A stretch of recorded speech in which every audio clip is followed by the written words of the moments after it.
Welcome to CBS full flag-to-flag coverage of the Daytona 500 for our 8th year here. And what a great day we have. We haven't had better any time we've been here to this Speedway to see this 500-mile race. A year ago, some 7 cars hit 200 miles per hour in qualifying laps. This year, some 26 accomplished that feat. But the 80,000 seats that are sold out here today and this infield that is jammed like never before has not been brought here for sheer speed.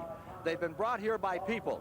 King Richard is back, and he means business today. And Bobby Allison will be starting in the 2nd row. But the man who really has galvanized the public's interest in stock car racing sits on the pole for the 2nd straight year.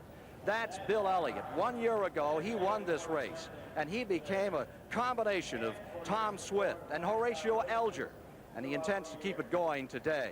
His car also has caused a revolution in Detroit at car number 9. Chris Economaki takes a look at what has happened to the automobiles racing in this Daytona 500. Victory Lane, the place every driver wants to be at any auto race, and particularly so here at Daytona. 1 year ago today, Bill Elliott was here, in great part due to the aerodynamic efficiency of his Ford Thunderbird, a small package, but more importantly with its sloping rear window that gave it better aerodynamics than any other car on the track. The Thunderbirds went on to win 14 of 28 races on the NASCAR circuit last year, thanks to their aerodynamic efficiency. General Motors wasn't asleep. Their 1985 cars had chopped back rear windows. Not so for 1986. New slant-back rear windows that improved the aerodynamics tremendously. 24 cars qualifying at over 200 miles an hour. They're catching up with the Fords. After all, stock car racing is more than a sport. It's also a business. The combination thereof really is the story of Bill Elliott, the mild-mannered man from Dawsonville, Georgia, on the pole at better than 205 miles per hour. Mike Joy is standing by with him. Ken, he's the only man in the history of auto racing to win $1 million in one afternoon, and he earned $2.5 million last year. But what about today? Fireball Roberts, Cale Yarborough, and you last year, the only men to go through Speed Weeks and score the triple. Are you, your team, and this car up to the task today? Well, I hope so. You know, we've had a tough week. We've had our work cut out for us. I feel like it'll be a very competitive race, and we just hope we survive it. Most of the General Motors cars have all new or half new body styles. You've had a year to work with this car and won 11 races with it. Does that give you an advantage today? Well, I don't really think so. Most of the guys worked very hard last winter in testing, and I feel like with that and the races we've already gone through that they'll be pretty much right today. Ken, this is the same car that drove to Victory Lane 1 year ago today.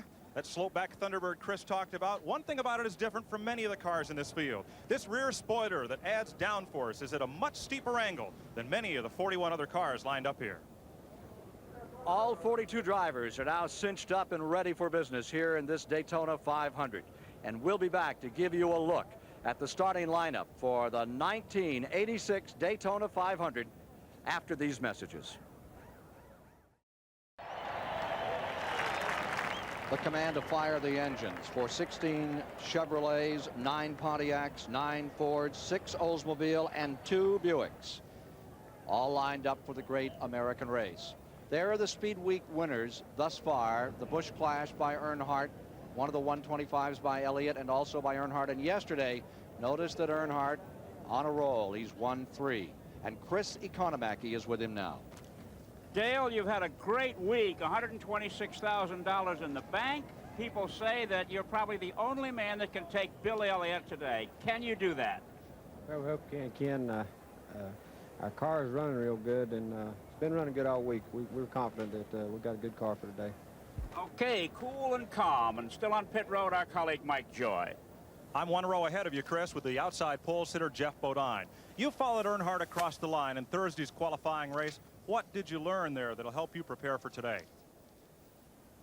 Well, we learned the cars, the Chevrolets with the fastback mic are tighter than they were last year. We always complained loose to our pit crews. The back end wanted to spit around. Now the front ends wanted to go straight. It's a good feeling. We think we've got it worked out. Gary Nelson and I have worked all week to get the car neutral. We think that's what we got. I'd like to say hi to my 2 boys, Matthew and Barry. Love you. Will it be tough to keep the car on the bottom of the racetrack in the turns, because that will win the race today? Well, that's what we've been working for, Mark. We hope we've got the combination to do that, to run low. That's the main game plan for today, to run on the low side of this racetrack. Like Earnhardt Ken, he's looking for his first Daytona 500 victory. Front row outside, Jeff Bodine carries one of our onboard cameras. In a moment, Michael Rorty will be giving the command to fire the engines. Mike Rorty, Executive Vice President from the Anheuser-Busch folks of St. Louis. There you see the activity along pit road. Final anxious moments for the crews, talking to the drivers. Many of the drivers taking these moments by themselves. An all-American field here. One Canadian driver, and then from the States, most drivers come from North Carolina. There are 9 from there, 4 from Texas in this year's field, 3 from the state of New York, 3 from Wisconsin, 3 from Virginia, California, Mississippi, Ohio, Indiana, Florida, Massachusetts represented here, South Carolina, Missouri, Alabama, Georgia, getting set for the start. This is always the moment. You can go to 1,000 races, but it will raise the hackles on your back when they get down to that moment, when they command these cars to get with the program. Brilliant race yesterday by Earnhardt. Beat Bodine, and there is bad blood between them. Earnhardt told me after the race yesterday, he had me sideways once of the tri-oval, and he hit me 4 other times. I'm just counting.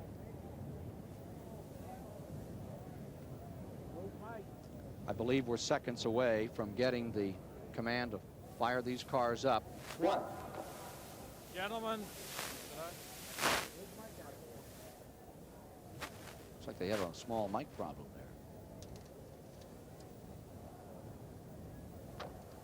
there. Okay, ladies and gentlemen, please direct your attention down here to pit road for Mike Rorty, the Grand Marshal. Gentlemen, start your engine.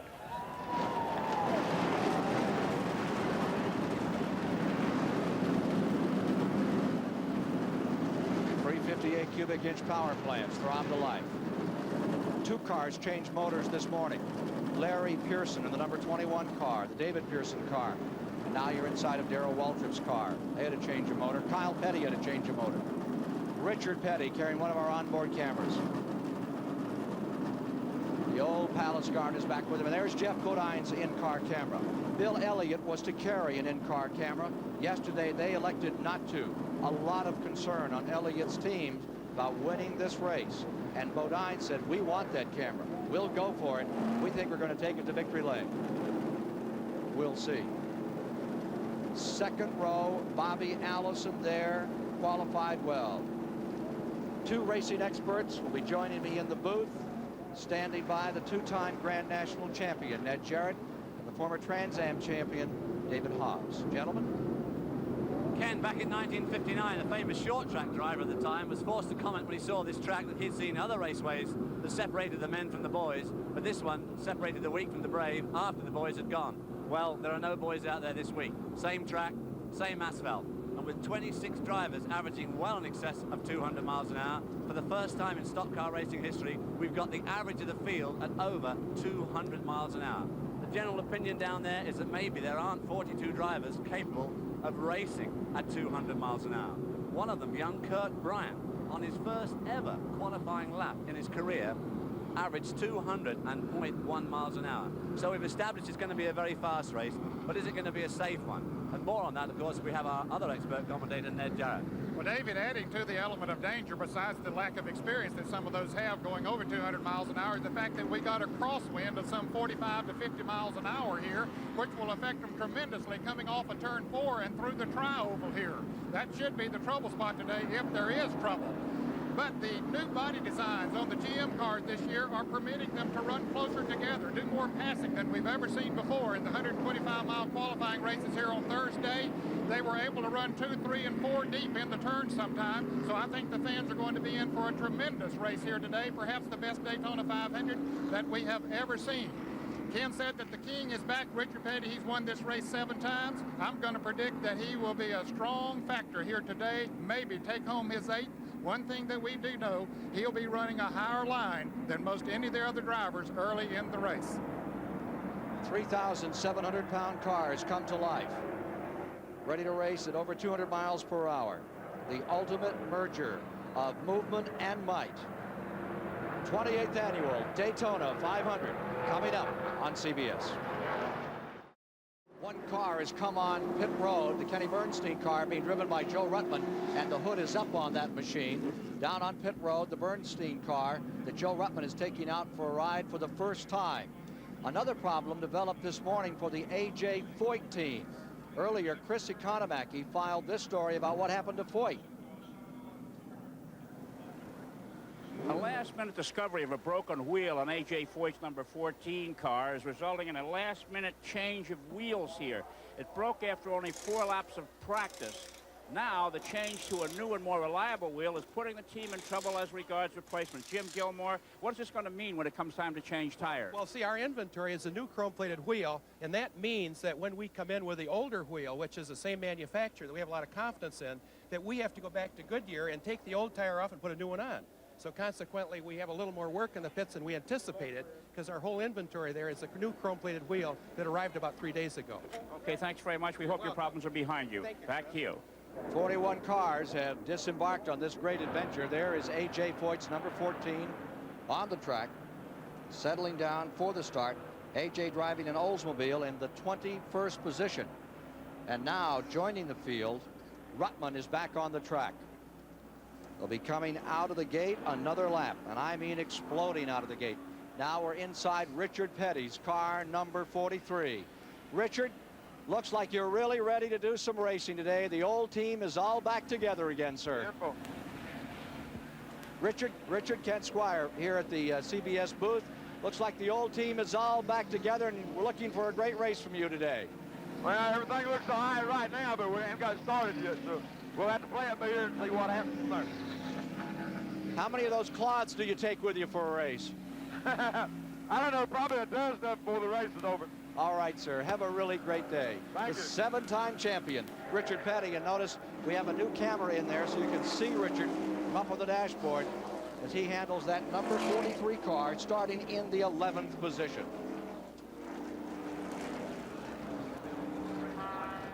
Moments ago, final moment from all those pit crews. They all have radios now, but they take a second here as the field comes by to wish their men well. Plus the fact, Ken, in case their radios go out, they want them to know where their pits are and how they can identify when they come into the pits. Get familiar with it. 200 laps. 42 cars are out there. They've added to the purse sum. Over $1.5 million now. There's Darrell Waltrip's car, number 11, getting set for the start. Darrell Waltrip, Ken Squire at the CBS booth. Do you read me? Darrell, do you hear us? 10-4, Ken. I got a good copy. Loud and clear. All right. Ready to win your first Daytona 500 today? I'm in a good starting spot, Ken. If I can just hang in here, it's going to be a good day, I feel like. Good luck to you. Thank you. Well, if he can hold on to that Wrangler car of Dale Earnhardt's in front of him, that wouldn't be a bad duo to get going here early on in this race. Chris Economaki on pit road. Joe Ruttman and Kenny Bernstein's cars made a pit stop with an engine problem. They say it's a carburetor. They don't know whether they have it fixed or not. Back to you. Gamblers in Las Vegas will tell you when a man has rolled 3 times in a row and hit 7, that's the time to double up. Earnhardt has hit 3 times in a row. Joe Gazaway at the control tower, ready to snap the button and explode this field into turn number 1 into the back straightaway at 200 miles per hour. You're watching the Daytona 500 live on CBS. Rolling start, 90 miles per hour. Bill Elliott pulled right over there to take a high line right from the start. He had quick acceleration on that car. He did. He jumped, he made a good start and pulled right up that high line. Didn't try and stay down low at all. Going to the tall gears for this race, 500 miles. Long way to go. For one of them, a short time to get there. Bodine and Bill Elliott already in a beautiful 2-guard draft ahead of this field. Now they'll see how much trouble they'll have with the wind as they go into turn 3 and head off of turn 4. Here they come for turn 4, ready to double up as they come by that low camera.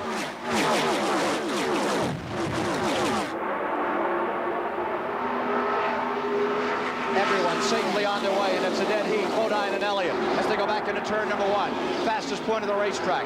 1,800 feet here into turn number 1. Over 200 miles per hour. Inside Bodine's car in second place. And watch them wiggle as they battle to hold them down as they head through that 31-degree banking on the west end. Now you're in the back straightaway. Bodine is there. He looks like he wants to challenge as they go up into turn number 3. Well, this is where Ned says as we go into turn 3, they've got the wind sheltering from the banking there, but as they go through the turn, right about there where it says Daytona on the wall, the wind is now starting to strike on their left flank and push them up to that right-hand wall. Back they come to complete lap number 2. Ken Reagan in the pits.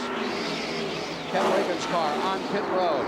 Adcox is now replacing Reagan. He was injured here earlier. Ken Reagan. Grant Adcox, who won the ARCA race last Sunday, is taking over. Got a lap in. He'll take the points in that car. Strung out nicely as they go into the back straightaway. Remember, last year they ran the first 10 laps at an average speed of 199 miles per hour. Dale Earnhardt's moved up into third spot there. He's his way past Darrell Waltrip. Allison is in fourth. Terry Labonte fifth. Darrell Waltrip sixth. Kyle Petty seventh. Rusty Wallace eighth. Marlin ninth. Marcus is in 10th. On the inside comes Bodine. He's into the lead. And here comes Earnhardt down to the bottom side. You're watching from inside Bodine's car. As it better than 200 down to the bottom of the racetrack. Dale Earnhardt presses, comes up underneath, and makes a move on Elliott. And right there is Bobby Allison, almost 3 wide. Directly behind Terry Labonte. We'll try to give you the speed on this lap. And Bill Elliott's dropped back to 4th position. I noticed that coming off that turn 4, Bill Elliott runs very, very high already. He's running a very high line, and Jeff Bodine seems to be able to keep his car down low. This could help him later on in the race. Normally, Bill Elliott will run his chassis a little bit looser than some of the other drivers, and when you get a wind factor the way they have coming off of turn 4, that would tend to push him up high on the racetrack. Richard Petty way up on the high side. Look at Petty on the wall. He tapped it. Petty picks it up and keeps on trucking. Yeah, and he tagged the wall and he tagged those other 2 cars, which was Dave Marcus and Neil Bonnet, I think. Ooh. The old heartbeats suddenly rocking it up there in 2 or 3 cars, I can tell you. Well, I mentioned at the top of the show that he'd run a higher line than anybody else, but I didn't expect him to run that high. Let's take a look in replay from Petty's in-car camera. You just saw Buddy Baker go by him. This is in replay. Here he comes, way up on the high side where he likes to run, and all of a sudden, right there. Well, he wasn't the first one, Ken, that had hit that wall. You can see the marks there where others have been in there, but he did a beautiful job of bringing it back. He could have panicked there and really got crossways. Field coming down, and Petty will pit. Petty coming in. He must have damaged the right side. Richard Petty is coming in, and Sterling Marlin driving the Haas Ellington car number 1. Okay, let it go. Okay, they ain't dragging. Let them go. Okay, he told his pit crew that if the tires were not dragging, to let him go. Mike Joy. Changing the right side tires on Richard's car. Real quick work. Dale Inman has to run to get out of the way. They took a look but did not change tires. They were out there with the body tools to try to knock that fender away. They said it was okay. Sent Richard back in the race. And he stayed in the lead lap. That's the key thing for Petty here. Stay in that lead lap. Back to the leader. Jeff Bodine has got a fantastic lead at this stage of the race, but he's being hotly pursued by Dale Earnhardt, 3-time winner here this week. And right behind Dale Earnhardt's Bobby Allison, who was running very strongly yesterday afternoon. There you see the mass of the field going across the stripe into the triangle. The wind will be affected in there as well, won't it, Ned, really? Coming up the triangle. It'll be more of a headwind there. What a skirmish further back.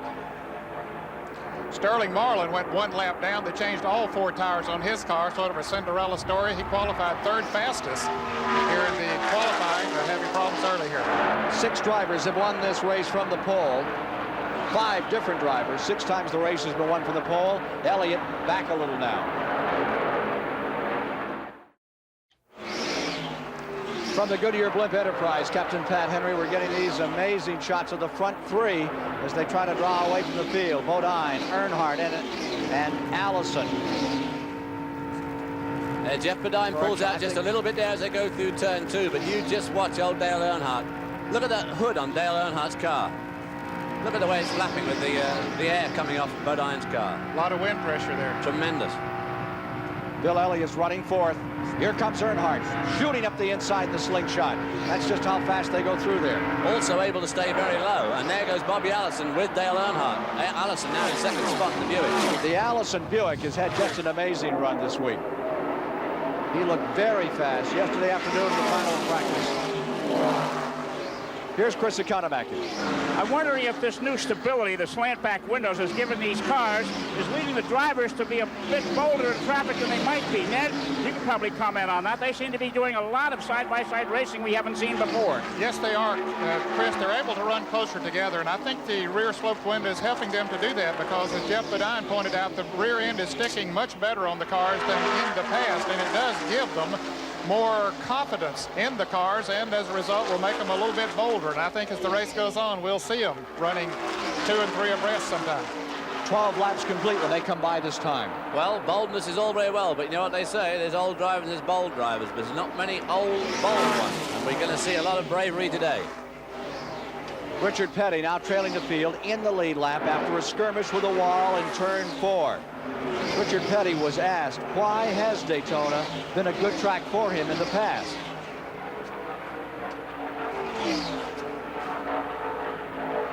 We'll get to that report in just a moment. Ken, let's update on Joe Ruttman. He made that pit stop before the green flag came out. He started 36th and has moved up about halfway through the field now. It's Dave Marcus's car, I believe, right there. Dave Marcus's car in. Lake Speed started in 36. He's now up to 14th. He's coming on.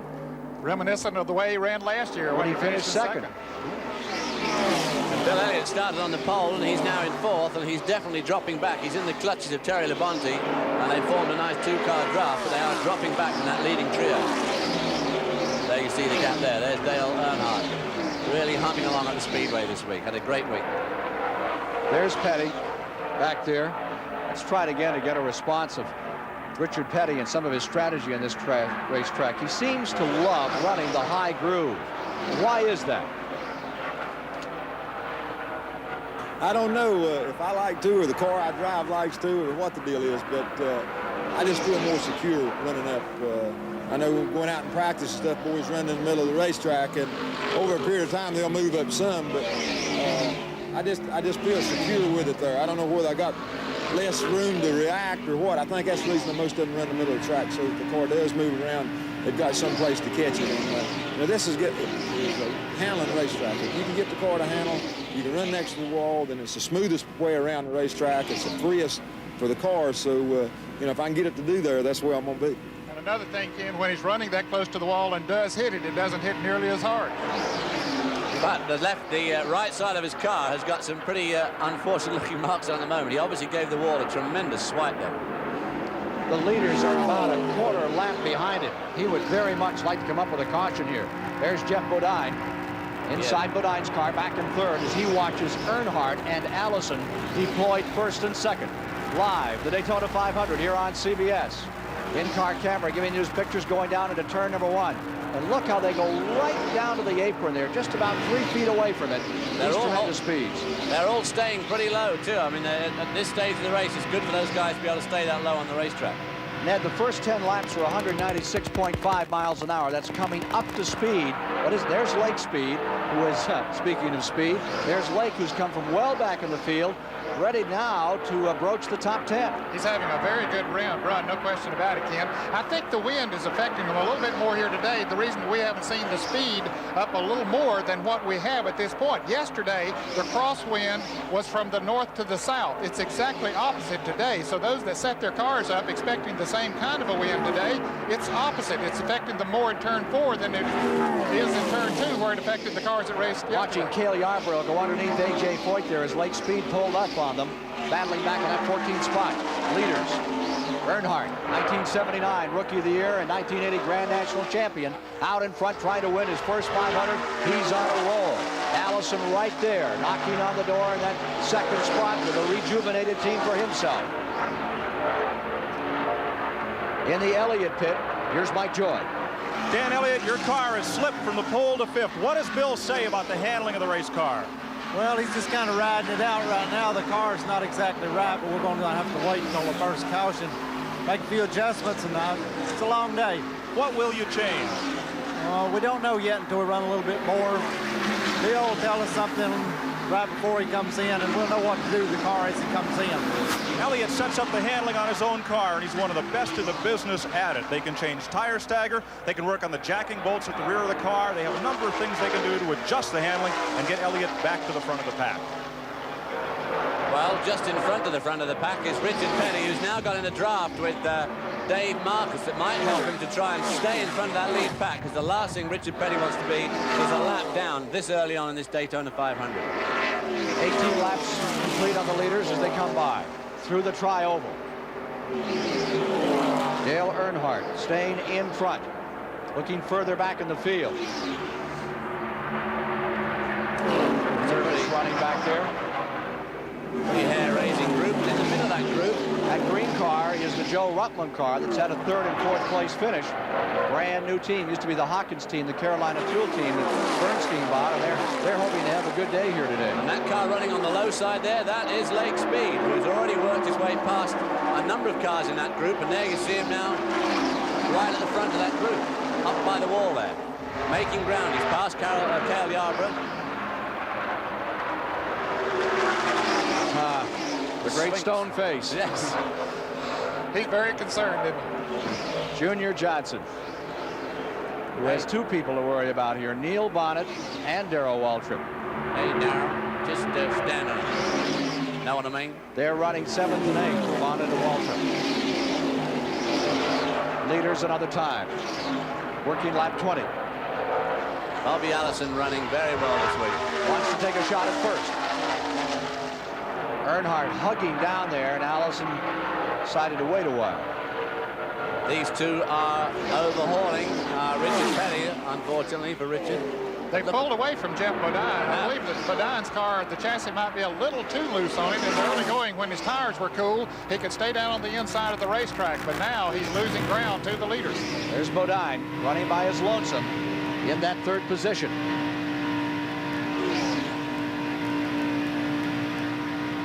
When you get out of the draft, I'll tell you, it really makes it tough to run the full speed. That is another thing with these new generation cars with the sloping back. The hole they leave in the air behind them is smaller, and you can't pick the draft from so far back. You have to be really close to make the draft work.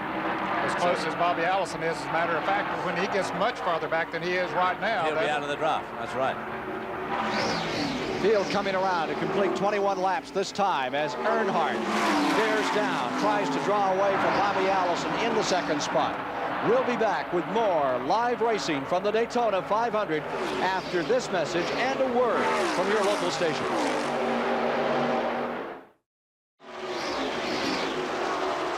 Dale Earnhardt is in 1st place here in the Daytona 500. Jeff Bodine maintaining 2nd.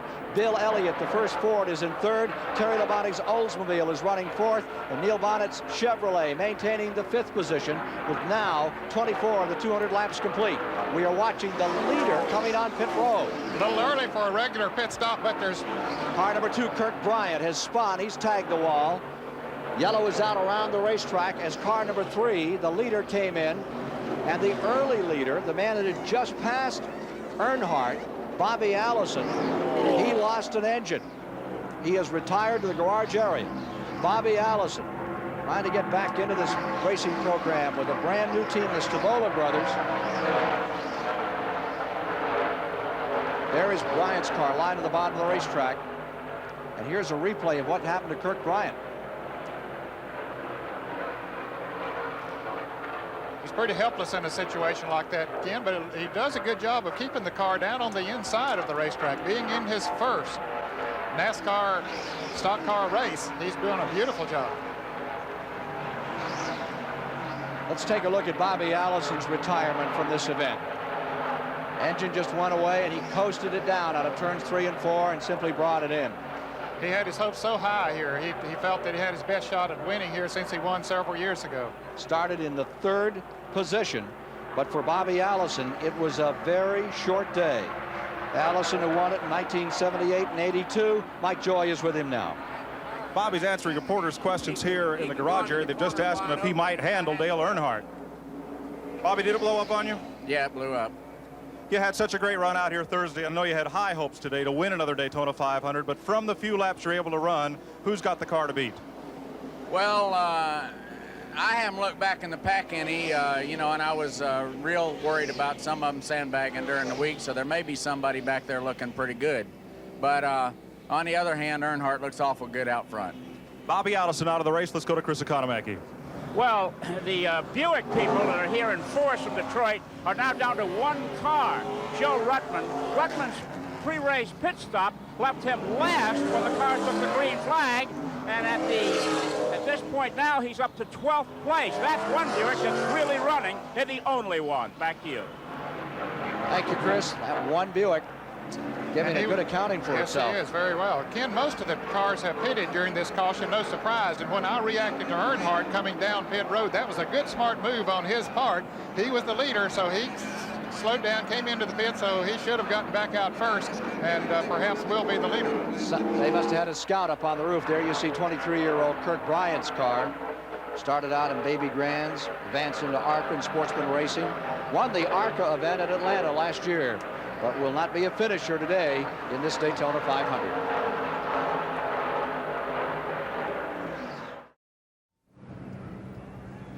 .28 of the 200 laps complete here at the Daytona International Speedway. Kirk Bryant's car, number 2. Now looks like just something back there in one of the parking lots as it's brought in.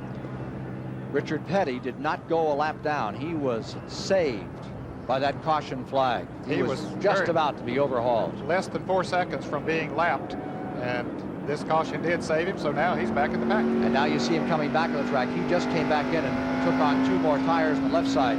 He may have found something he didn't like on a tire there for a moment. So he dove back in. He'll be coming out of the rear, but he will be with the field as they get organized on the first restart of the day, caused when 23-year-old Kirk Bryant has trouble and slapped the wall, as you saw a few moments ago.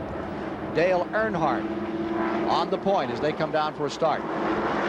Terry Labonte, there you see the number 1 car that's a lap down. Marlin on the inside of him, the Haas Ellington car. Now, he lost his lap when he made a 4-tire pit stop during the green flag. A quick word from Chris. Okay, Dale Earnhardt made a pit stop just before the yellow flag came out, asking what the trouble is. They say, go talk to the Goodyear tire people. There seems to be concern here in Earnhardt's pit, but the yellow did save it. Back there to may you. be a longer caution. Greg Sachs' car, number 10, seems to be slowing down on the back straightaway. There you see the man who won the Firecracker 400 last July here at Daytona. And I think that we're going to see another lap under caution. That is the case. They'll take another lap before they turn them loose. With 25 starters in this year's field qualifying at over 200 miles per hour, we decided to send Ned Jarrett and his convertible out to find out how truly fast that magic speed is. It's hard to capture the illusion of speed. So we took our convertible out for a cruise on the interstate, running along at 55 miles an hour. Of course, we all know that we're passed occasionally by someone going 65 to 70 miles an hour, some 10 to 15 miles an hour faster. The same thing happens on the racetrack. With our in-car cameras, they show you that one car running along at 190 miles an hour is passed by a car going 200 miles an hour, but that doesn't really give you the true feeling of speed. So let's take a little spin around the Daytona International Speedway, get our car up to 55 miles an hour, and let Terry Labonte's Oldsmobile come by at over 200 miles an hour.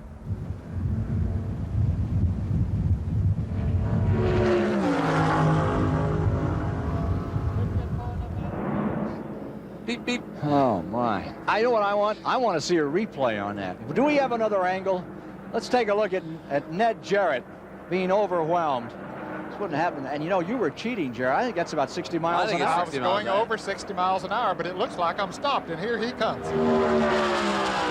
Road hog. Say goodnight, Ned. Does that pull you over a little? It does. The wind coming off of the car. You know how a big truck will feel when it comes by you at about 70 and you're running along about 50 on the highway. Terry Labonte, the man who drew by the 2-time Grand National champion Ned Jarrett, sharing the booth with us, is now in second place. Labonte in second. Neil Bonnet, one of the Junior Johnson cars, up to third. Bodine is in fourth. Elliott fifth. Waltrip deployed sixth. Wallace in seventh. Cale Yarborough eighth. Gant ninth. Kyle Petty 10th. Benny Parsons 11th. Rick Wilson coming 12th. Ricky Rudd 13th. Ron Bouchard 14th. As they settle down for the first restart in our live coverage of the 28th Annual Great American Race. I'm sure there was a lot of changes made to some of these chassis setups in the cars during that block of pit stops. Obviously, Bill Elliott would have tried to cure his problem, as will, in fact, Terry Labonte, who's now lying in second spot, but he was being left by the two leaders. There's Bodine looking things over. See Sterling Marlin trying to get his lap back, and there goes Bonnet, making it 3 wide in the back straightaway. 3 wide up in front. Bodine goes down to the bottom side. He pulls up and goes by Bonnet, and he goes for the lead. All the way up on the wall, you see Dale Earnhardt. Bodine goes into second place as they come around through turn 3 and 4.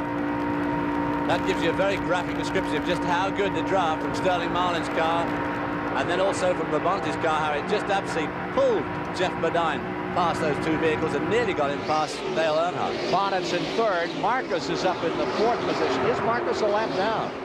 That's 71 I don't cars think so. right He there. was running with Richard Petty just before they were about to be lapped, so I think he's in the lead lap. They'd shown Marcus a lap down. I don't see how he could have gone a lap down. I think he's one of the top contenders. Now, he had made a green flag pit stop. He could have been lapped while he was on pit road. I don't know. We'll check it out. Terry Labonte starting to show some speed. He was quick in the 125-mile heat, been showing good form all week. And here he is giving Dale Earnhardt a run for his money coming off turn number 4 into the triangle. Young enthusiast. Larry Pearson's number 21 is going back. They lost an engine this morning. That's the 5th engine they've lost this week. They lost one in the Sportsman race. That's the 4th engine to go away out here on the David Pearson car. David Pearson cut his eye on a contact lens while he was asleep, so he didn't start this race. Larry Pearson, his son, to take over. They had planned for him to run 5 of these races this year, which would make him eligible for rookie, to run for the rookie honors next year. And he is running the full Grand National circuit, which is the old late model sportsman circuit. Last lap on Jeff Bodine. Comes through at a 199.4. They picked up the pace a little bit from what they were running earlier. I think David hit it on the nail on the head when they made a lot of adjustments perhaps during that conference. When I nod my head, hit it right and then that. I tell you what, Jeff Bodine's going like stink in a moment. Hendrick Racing Stable of Charlotte, North Carolina. A formidable new name in motorsports. 2 cars, 2 real complete teams out here out of Hendrick Racing. And they also had a car here for the 24 hours that sat on the pole. Never got to start, but it did sit on the pole. Rick Hendrick is very dedicated and serious about the sport of auto racing. 37-year-old car owner from Charlotte, North Carolina. He's just a show-off, Rick Hendrick. 5-car length advantage over second place, Neil Bonnet. There you see that blue car. That's Rusty Wallace in the 27, who's running in 7th position. Change of teams. He's driving the Raymond Beetle car. A year ago, that was Tim Richmond. Tim Richmond's driving her today. He may get assistance from Davey Allison. He banged some ribs.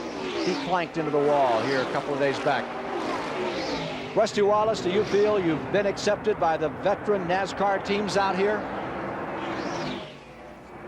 I've been accepted with around NASCAR with the fellas and stuff, and I believe I've been accepted for as drafting and things like that. There's no doubt I need more experience, but you know, a lot of the people were looking at this new team I've got right now and real pumped up for me. I noticed that cars that wouldn't draft with me last year are all of a sudden hooking up right behind me, and I mean everybody. So it feels really good to go out there and know that Cale wants to draft, and Bobby and Darrell and all of them. That's where he is right now. Talking about Cale, he's right behind him now, yeah. That's car number 6, Trevor Boyce, the Canadian driver. The DK Ulrich car in trouble. Hood is up. One of Wallace's strongest supporters is Darrell Waltrip. Waltrip has said that's the guy to watch in the coming years, and he said he has been very helpful to me when I ran for the ASA. Bodine looking back as Neil Bonnet looks in. Bonnet to the inside. Look who's coming to dinner. Yeah, that's right, yeah. Ready to eat his lunch. Let's go to Mike Joy with Larry Pearson. Larry Pearson running your first 500. What happened? Well, I think we must have dropped a valve or something. It just started skipping right at the very start of the race, and it just kept getting worse and worse. Daddy gonna let you drive the family car again after this? I don't know. This seems to be my week for breaking valves. I don't know what it is. It's just one of those things, you know. Every time I come down here, I never really finish that well, but you know, it'll get better. Larry Pearson will run 5 races on this circuit and run the entire Grand National Sportsman Series in 1986, but he's out today. Well, another person that really benefited from that pit stop, we don't see him right now, but just not far behind this group is Darrell Waltrip, who was definitely struggling before that first caution, and now he's right at the front of the second bunch. 10th is now Wilson. 11th, Parsons. 12th, Lake Speed. Leaders. They're doing the tighten up. Whoa, smoke coming out. Dale Earnhardt. Earnhardt showed a little smoke down there in turn number 1. That could have been tire smoke, wasn't it? Good. He might have gotten a little loose there, and Earnhardt is capable of doing that. He'll get her sideways every once in a while. I've heard about smoking your tires, but that's really pushing it to extremes. Bodine in front. Bonnet closing. Earnhardt observing in 3rd spot. He can probably get a car as far out of shape and bring it back in as any driver out there. Did it right there. He sure did. That was a tremendous amount of smoke coming off that right rear tire. It won't stand too much more of that treatment. I mean, that's one way to make your tires give up really quickly. Top 3. Bodine, Bonnet, and Earnhardt, followed by Terry Labonte 4th, Bill Elliott 5th, Cale Yarborough 6th, with 41 complete.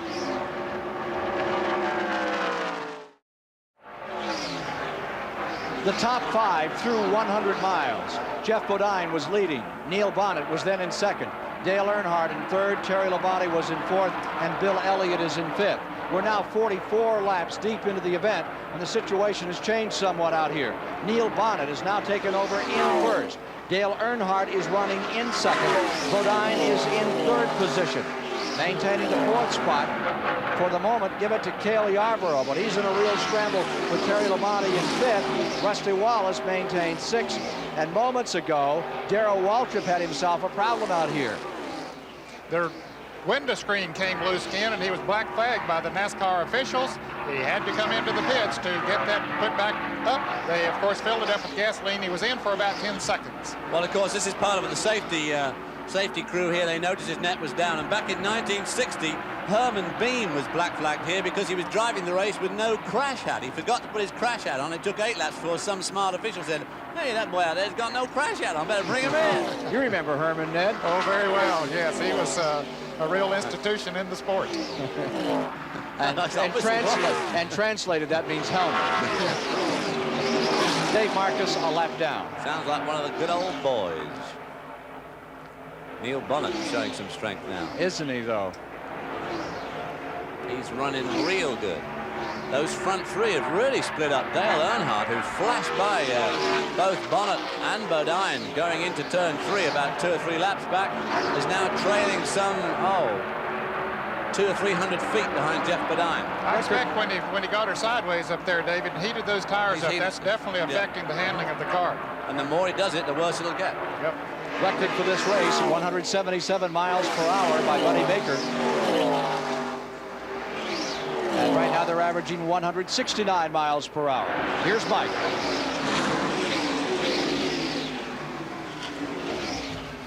Harry Gant may be in the pits shortly. They think they have a misfire in the motor, and they're prepared to change rocker arms if need be, or to adjust and set the valves to try to get his Chevrolet back toward the front of the field. Down to Chris. I'm at Darrell Waltrip's pit. The reason the safety netting came off the car, the great wind blowing today and the high speeds and the turbulence, they stretched that netting as tight as possible so it wouldn't vibrate, and it snapped off. It cost him 8.92 seconds in the pits to put it back. And he's about to go a lap down, Chris. You see Neil Bonnet coming up on him. You can see him in the picture there. That's Waltrip in the white car and Neil Bonnet in the red car, mowing him down. Which probably gives you the best description of all of how costly a pit stop is. We're always timing pit stops like 8 seconds in the pits, 15 seconds in the pits, but there you see it. One short pit stop, a very short pit stop, 8 seconds, and he's basically lost a lap. You won't see any team cooperation here. Certainly won't. No, Neil would like to put Darrell Waltrip a lap down because he knows that he is always a factor when he's in the race, and there he goes, putting him 1 lap down. Made it look easy, didn't he? Absolutely. Just drove on by. Well, that's what you can do in the draft. Well, there's a long way to go in this race yet, and Darrell Waltrip's certainly not down and out, but I mean, that's not a good sign at this stage in the race to be a lap down. Last year, he got a lap down early and then came back to finish in 3rd place. Car number 33 is now way off the pace, Harry Gant. Chevrolets are running first, second, and third. First Ford belonging to Cale Yarborough, the Waddell Wilson, the Renier Lundy car definitely getting into this thing. Can't never count Cale out. I'll tell you, he's a competitor. Cale lost a car earlier this week right here where we're getting these pictures. Cale smacked the wall, and I think that was the car that was a little smaller than the one. This is the older car. He ran a year or so back. Here's Gant slowing down, back straight away. Right behind Harry Gant there, we see the group that's basically racing for 4th spot onwards, which is a pretty hair-raising group at the moment. And in the middle of that is Bill Elliott. He's slipping back. There we see poor Harry Gant. There's that pack being led by Cale Yarborough, Terry Labonte, Rick, then Rusty Wallace, followed by Rick Wilson. Is it? Oh, Rick Wilson, sorry, yeah. And then Bill Elliott and Tommy Ellis. Tommy Ellis in the Freelander car, that multicolored car, went extremely well in some private testing down here in early January. Lapping in about 208 miles an hour. Very fast, anyway. Parsons in 10th, Rutland is 11th, Lake Speed is in 12th, Buddy Baker is 13th, Bobby Hill in 14th, 15th is Phil Parsons, 16th Bouchard, 17th Kyle Petty. Again, the leader, Neil Bonnet. Neil Bonnet's obviously got the answer here. Dale Earnhardt slips back further. There you see him just coming to the picture now, on the top of the picture, coming off turn 4. And Neil Bonnet's pulling away from the field, all on his own. Pretty frustrating for his teammate, Darrell Waltrip, who has just put a lap down. From the Goodyear blimp, let's watch them at turn 2. That gives you some sense of the banking. It is very steep, but when you go in there at 200 miles an hour, it looks as flat as a highway can. But you can see it from the Goodyear blimp. Quite dramatic. Unfortunately, even the race cam, I always feel, definitely gives you quite the feeling of just how steep that banking is, and that blimp shot just gives you an idea. I mean, it really is steep. 31 degrees. Average speed has escalated to 174.554 miles per hour as Neil Bonnet, who has never finished better than 3rd in this race back in 1980, is now out in front. And there you see Bodine in 2nd in that Goodyear blimp. Now there's the battle further back. 4th, you see Cale Yarborough. Tucked right in behind him is Terry Labonte in 5th, and then comes Rusty Wallace in the blue car in 6th. And the next position back is being contended for on the outside. Almost in contact there for a moment. He went right up to the wall was Rick Wilson in his Oldsmobile. He and A.J. Foyt's cars, watched over by Dick Hutcherson. There's the Richard Petty car. Richard Petty being shown in 19th position. Richard Petty not showing very strongly there. He is holding his towel. Yeah, we expected him to be much stronger. I personally expect him to be much stronger today than he has shown up to this point. He keeps getting left on his own. He's on his own right now. He's got no one to help him, either from behind or in front, to help him in the draft. Here's Mike Joy. They're working on the distributor of Harry Gant's car. Harry, what's the problem? The car's been skipping for a good while here, and at the restart, we finally quit. Trying to refire that car right now. It's cranking, but so far it won't start. Gant, who had problems while leading the IROC race and failed to finish, having similar problems here right now. Back upstairs. We're at lap 53, and between 40 and 50 laps, the average speed in those 10 laps was 196. That's Mark Martin slowing down. New Albany, Indiana, started out in Arkansas, ASA champion. He's going to be running some Grand National this year. A little slight fella, but can he race? He is a racer. He's a winner.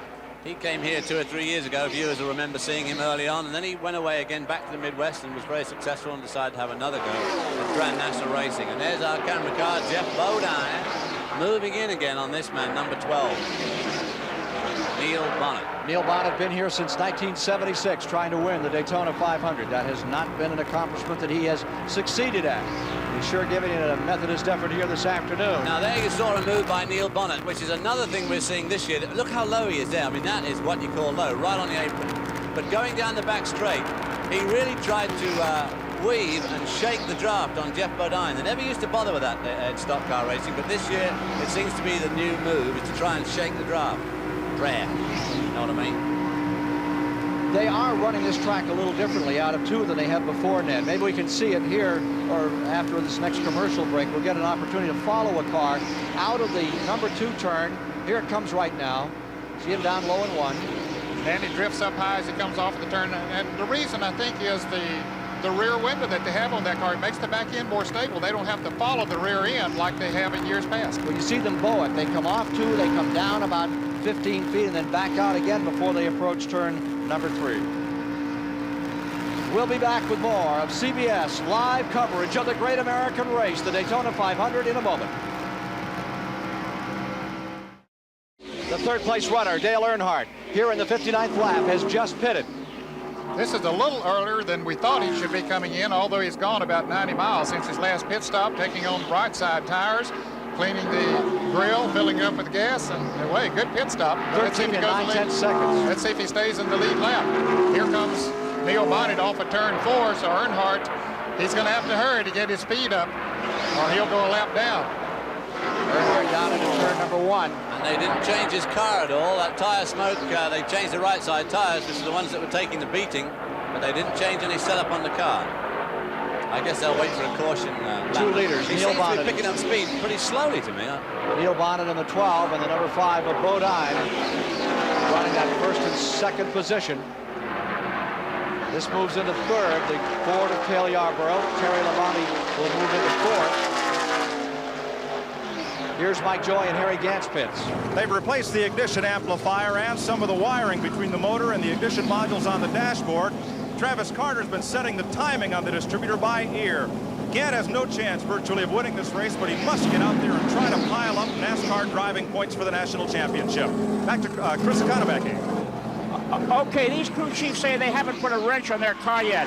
One of the reasons may be that the slant back makes the adjusting bolts very inaccessible. Here's the wrench they used last year to adjust the weight, and this is the wrench they have to use this year because they can't reach those adjusting bolts. So when they put this big wrench on it, they don't have the leverage to turn it. It's a difficult adjustment. Back to you, Ken. Thank you, Chris. There's Harry Gant coming back on the racetrack, looking for his first top 5 finish in the Daytona 500. Best effort in '84 when he finished 6th in that 6-car blanket finish. Ricky Rudd, number 15 on pit road. Green flag pit stops will be coming up here now, Ken. As Ricky Rudd, the first time we've seen him today, expected to be one of the front runners in this race. Of course, he's not out of it yet, but others will be coming in very shortly. There are the leaders, Buddy Arrington right behind them. A Junior Johnson car out in front, number 12. Johnson has won this race as a team owner on 2 occasions. Leroy Yarborough and with Glotzback. Race back in '69. And, of course, he won it again with Cale. Yes. And then he won it himself. And his cars always run very strong. Well, they run strong everywhere, for that matter. Now we're doing a brisk business in bears back here today. Bears are the in thing at the Daytona Speedway this year. Running like a bear, I suppose you could say. You see Jim Sauter on pit lane being passed by Pancho Carter. In fact, he missed his pits, David. He tried to get slowed down. The car number 89 of Jim Sauter, he did not get stopped for the pits. He has to go all the way around and come back again. Well, there you see Richard Petty, and that car is loose. It's been all over the racetrack. I think that thump he gave it earlier has abused the suspension on car number 43. Could be. Others making pit stops now. Rusty Wallace is in, so is Joe Ruttman, Buddy Baker. These are scheduled pit stops. Richard Petty is running in 15th in the lead lap. He's still in the hunt, but that car's using up a lot of racetrack. It's not handling as well as he expected. Oh, there he is up on the wall now. Definitely not handling as well as he expected. Richard Petty has snarled the wall. You can hear that car striving to stay alive. And the caution is out for Petty. Richard Petty he slamming hit that the wall pretty good. Yeah. He brushed it up here in 4. And now you can see Richard Petty's number 43. Dale Inman back with him this year. Richie Bars, a lot of the old-time names all back in that crew. Listen to that car coming apart. Caution is out for this car, number 43, that you're limping with back into the pits. And a break for those who had not made their pit stops. We would have had to make pit stops the next lap or 2. I was just going to say, this just shows the luck of the draw. I mean, Dale Earnhardt basically could lose a lap over that little number. And he may not get back to the pits. Let's see what happened here on car number 43. Petty dancing down out of turn number 2 here.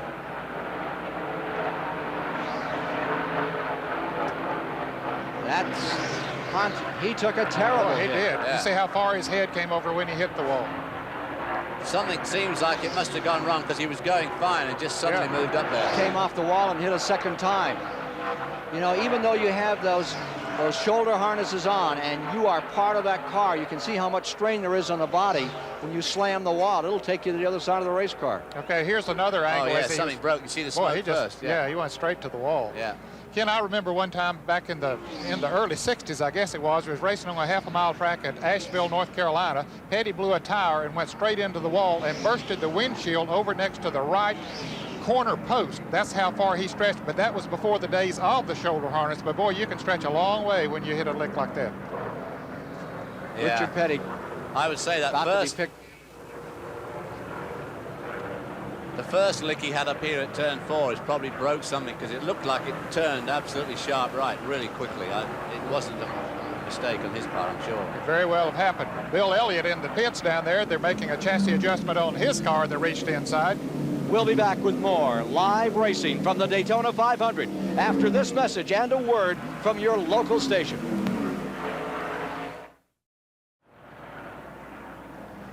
We're back with you live at the Daytona International Speedway.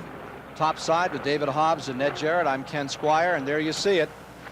The shattered windshield tells the story of the shattered dreams of Richard Petty in attempting to win his 8th Daytona 500 this afternoon. Caution on the track after he slapped the wall in turn number 2, and it was just more than a casual slap. The impact was dramatic, and we'll show it to you again in a moment. You can see the number 43 now being towed back into a impound area where they'll examine the car. It really looked like something broke. Meanwhile, his son Kyle Petty in the Ford, number 7, is on pit road. I think we'll get another opportunity to see Richard Petty's car as it came out of turn number 2.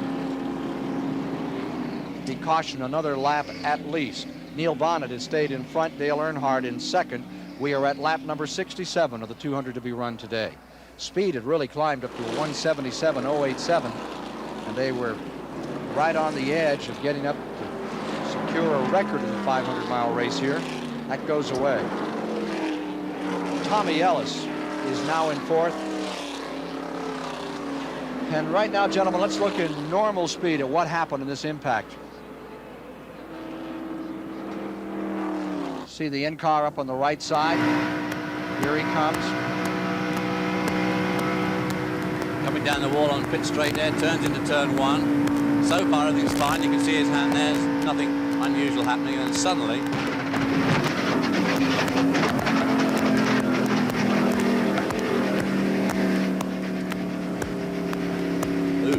He was just scraping against the wall, but that's the noise that we heard there, and it didn't sound as if a tire had blown. And maybe it was, I agree, David, maybe something broke on the car. Yeah, because he did give the wall down here a pretty healthy clout earlier on. He seemed to just suddenly be in the wall for no real reason. Death rattle of a race car, number 43, out of turn number 2. That's not how Ned wanted to see our Richard Petty return to the pit lane. He wanted to see him in victory circle. Yes, I think that with I really thought he would be a strong factor in this race today, but circumstances negated that. Some of the crewmen now moving the car, and here's Mike Joy with a report. Ken, a Petty crewman indicated Richard radioed the right front tire blew and he hit the wall. Dale Inman walking past wanted to be in the garage with the car, and Richard came in and said that Richard told him he was okay. Back to you. We're very pleased and honored to be here. See if there's any more follow-up on that story for you shortly. Well, Greg Sachs, who had problems early with car number 10, continues to have problems. He seems to run okay during the green flag, but on the cautions is where he has his a real problem with it. That car don't want to run slow, does it? Tell you what's running well is the Morgan McClure, number 4. Yes. Rick Wilson car that has been harbored down here in the garage area next to AJ. Something's running pretty well with that car today, and AJ thought he was going to have a great day this afternoon. He lost 28 pounds, very enthusiastic. He and Wilson get along pretty well. They're good friends, and you know, it's somewhat of a strange match. Rick is a young driver from Florida here, Bartow, Florida, not too far from Daytona, and AJ from Texas, and a legend in the sport of auto racing, and for some reason they've just sort of come together and become good friends. Some of the immense crowd in the field under caution here. With our CBS live coverage, we will return to Daytona after these messages. At Daytona, we're experiencing our second caution period of the day after Richard Petty tagged the wall in turn 2. The standings, 69 of 200 laps complete. Neil Bonnet, seeking his first 500 victory at Daytona, is leading. Jeff Bodine is right there in second place. The 4-time winner, Cale Yarborough, is third. And Tommy Ellis out of Virginia is fourth. Last year's champion, Bill Elliott, maintaining fifth. Looking a little further back in the field, Ron Bouchard is being shown in sixth. Bobby Hillen is in seventh. Rick Wilson is in eighth. Tim Richmond for the ninth position. And A.J. Foyt rounds out the top 10. Let's take a look at attrition for just a moment. These are the cars out of the race. Bobby Allison out early after making a run at first place. Kirk Bryant crashed. Then the Larry Pearson car lost a motor. Jimmy Means is retired with engine problems. Dave Marcus is out. Then Mark Martin, Midwest runner. Richard Petty just out of the race after crashing at lap 64 and tearing up the right side of his car. Richard Petty, whose first stock car win was at the old Charlotte Fairgrounds back in 1960. There you see them having a close inspection of that right front tire, which they suspect was the reason that Richard Petty hit the wall in the first place. Well, Richard's first race wasn't in this part of the country at all. Fairly close to where I live, up in Montreal, Canada, at the Canadian National Exposition back in 1958. Really? Yeah, I didn't know that. Went up there with his dad. Went 55 laps. He's also the only driver here today who drove a convertible at Daytona in the Daytona 500. He only went 8 laps before the engine failed in an old convertible in the inaugural running in 1957, and he finished 57th. Sorry, won $100 too. Won more than that now. Let's take a look here, get another view of the incident, which has brought out the second caution period of the day in front of this immense throng that is gathered at Daytona. This is Richard early in the day, Ned, up at turn 4. He came off on the outside of Rusty Wallace in the blue car, and let's see, apparently he had already hit the wall at that point. Yep. when he came off, and the other cars dipping down to the inside. There's the so damage that from could the have done second some damage to the front end of the car, because he didn't run very well after that. Of course, this is the damage that was done when he hit the wall the second time as he came off of turn 2. Here it is again. The incident that just took Richard Petty out of the race.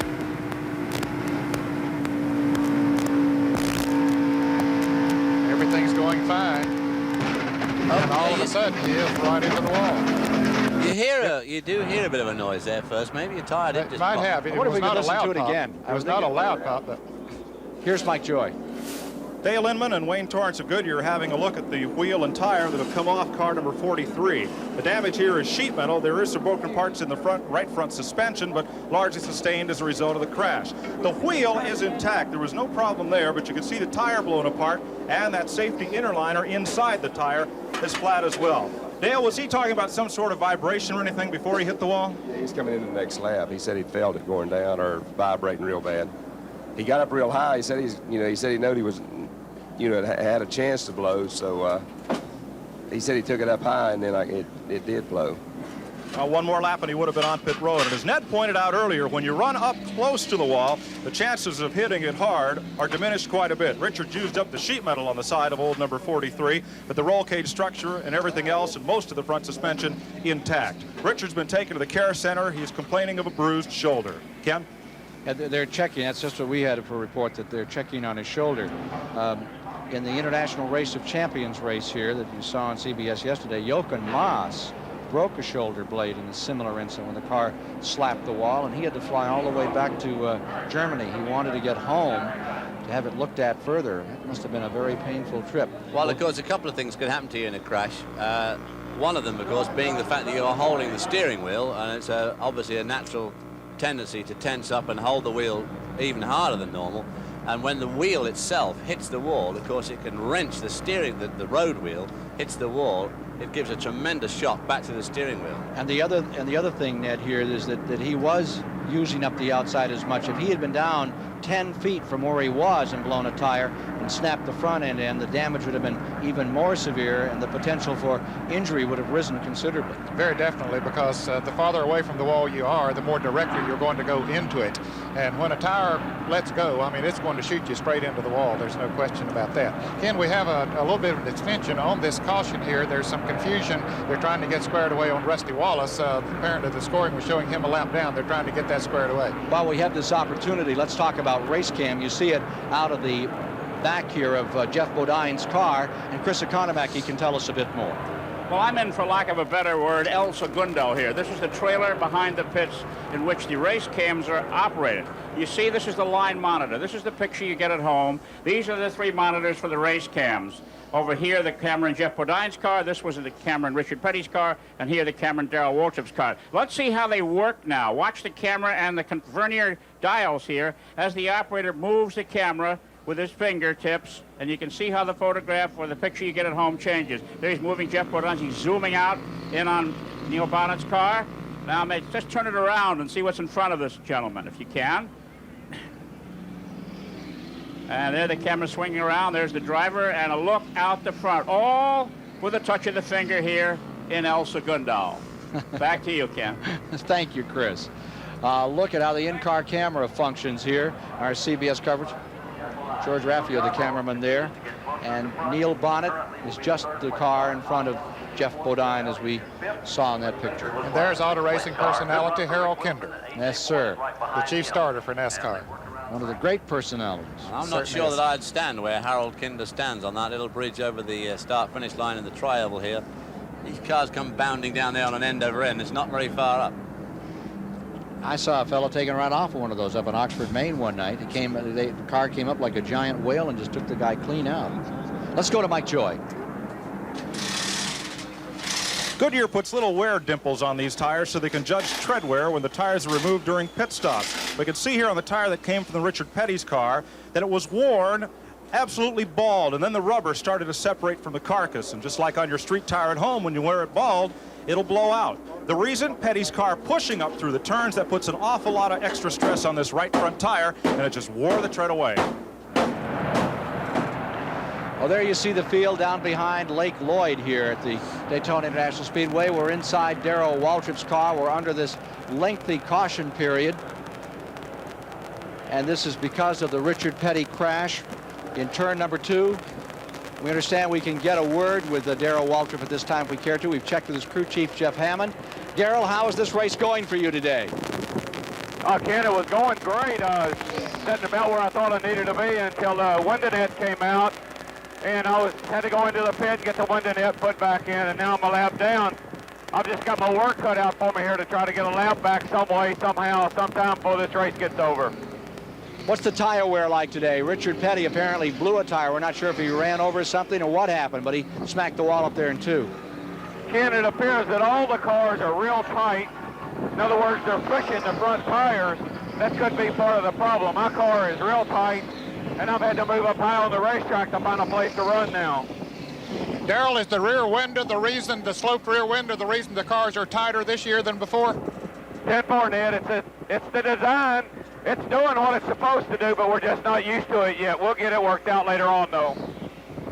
It will take a little time to get it worked out, but as he says, they certainly will. Now, Ken, we mentioned a moment ago that this caution was extended. They have sent Rusty Wallace around to get him back the lap that apparently, for some reason, had been taken away in the scoring stand, so we should resume racing here before long. Ken, we were talking about personalities in auto racing just a moment ago when we had the cameras on Harold Kinder. We lost a great personality in the sport of auto racing last night when Ray Melton of Norfolk, Virginia passed away, and most fans all over the country will know of Ray Melton and his voice around the speedways, and certainly our condolences to Lottie and the rest of his family. No one could say, gentlemen, start your engines quite like Ray Melton. No one could. Yeah, he went all the way back to the early days of the thrill shows with Jimmy Lynch and the Death Dodgers and Lucky Teeter, and just a really nice man who really loved this sport and loved to say, gentlemen, start your engine. Well, he would have been at Richmond, Virginia next week for the first short track race of the season, but unfortunately he won't be with us. 73 laps are now complete in the 1986 Daytona 500. And it's been a dramatic one thus far. Some incredible speeds being turned out with these cars. Between laps 40 and 50, they're averaging 196 miles per hour. We've had a lengthy stay under caution, and I think we're going to be a lap away from a restart here, which means they'll go back to green at lap number 74. On the restart, we'll have Bonnet in front, Jeff Bodine in second, Cale Yarborough in third, Tommy Ellis will be in fourth, Bill Elliott in fifth, Ron Bouchard in sixth, Bobby Hillen in seventh, Rick Wilson in eighth, Tim Richmond in ninth, A.J. Foyt will be 10th, Lake Speed back to 11th, and in 12th is Dale Earnhardt, 13th is Benny Parsons, 14th Terry Labonte, 15th is Phil Parsons. Coming up next, the Boston Celtics and the world champion LA Lakers on CBS Sports. Now there's a game today. They've played for the NBA championship the last 2 seasons and again appear to be on a collision course for the title. Great pictures from the Goodyear Blimp Enterprise. You know, the Enterprise goes to a lot of events. The 61st consecutive year that blimp or their blimps have covered American major sporting events. But when they come to an auto race, they really seem at home, and at night that blimp is spectacular here over the beach. Coming up next on the NASCAR Tour, they'll move to Richmond, Virginia, just a week away for the 400 there. And following that, of course, on to the North Carolina Motor Speedway, and that's a brutal, tough course. But next week, if there's any animosity, you don't want to work it out here. You save it all up and get to that half mile, and then you get into those tanks, and you can really tear each other up. They really get with it on those tracks. They go from a 200-mile-an-hour speed down to 90-some miles an hour, and I'll tell you, it's really something to see. They do like to lean a lot.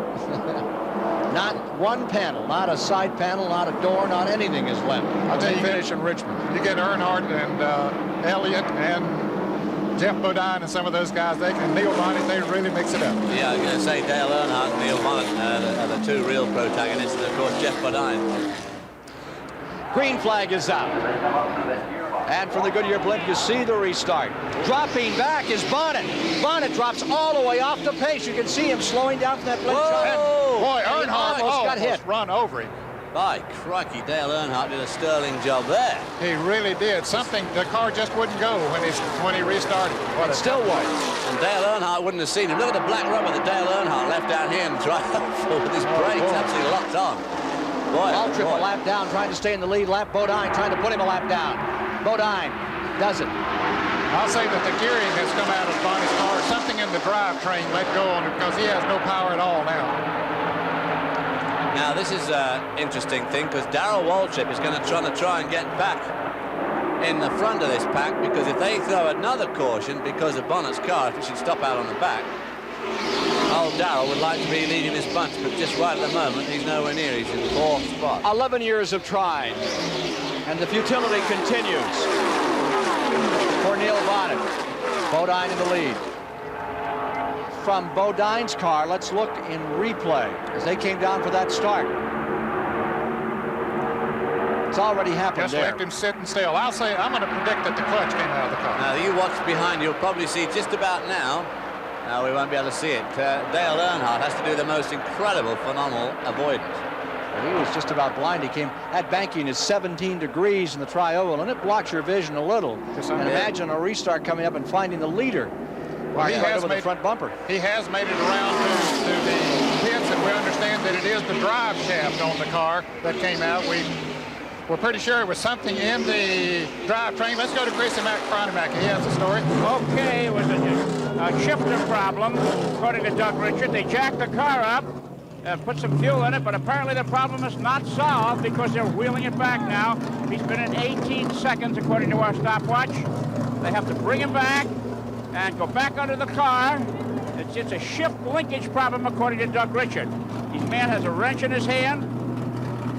5 men allowed over the wall. 1 man on the right side of the car playing with a shifter lever. Stuck in second gear, apparently. They're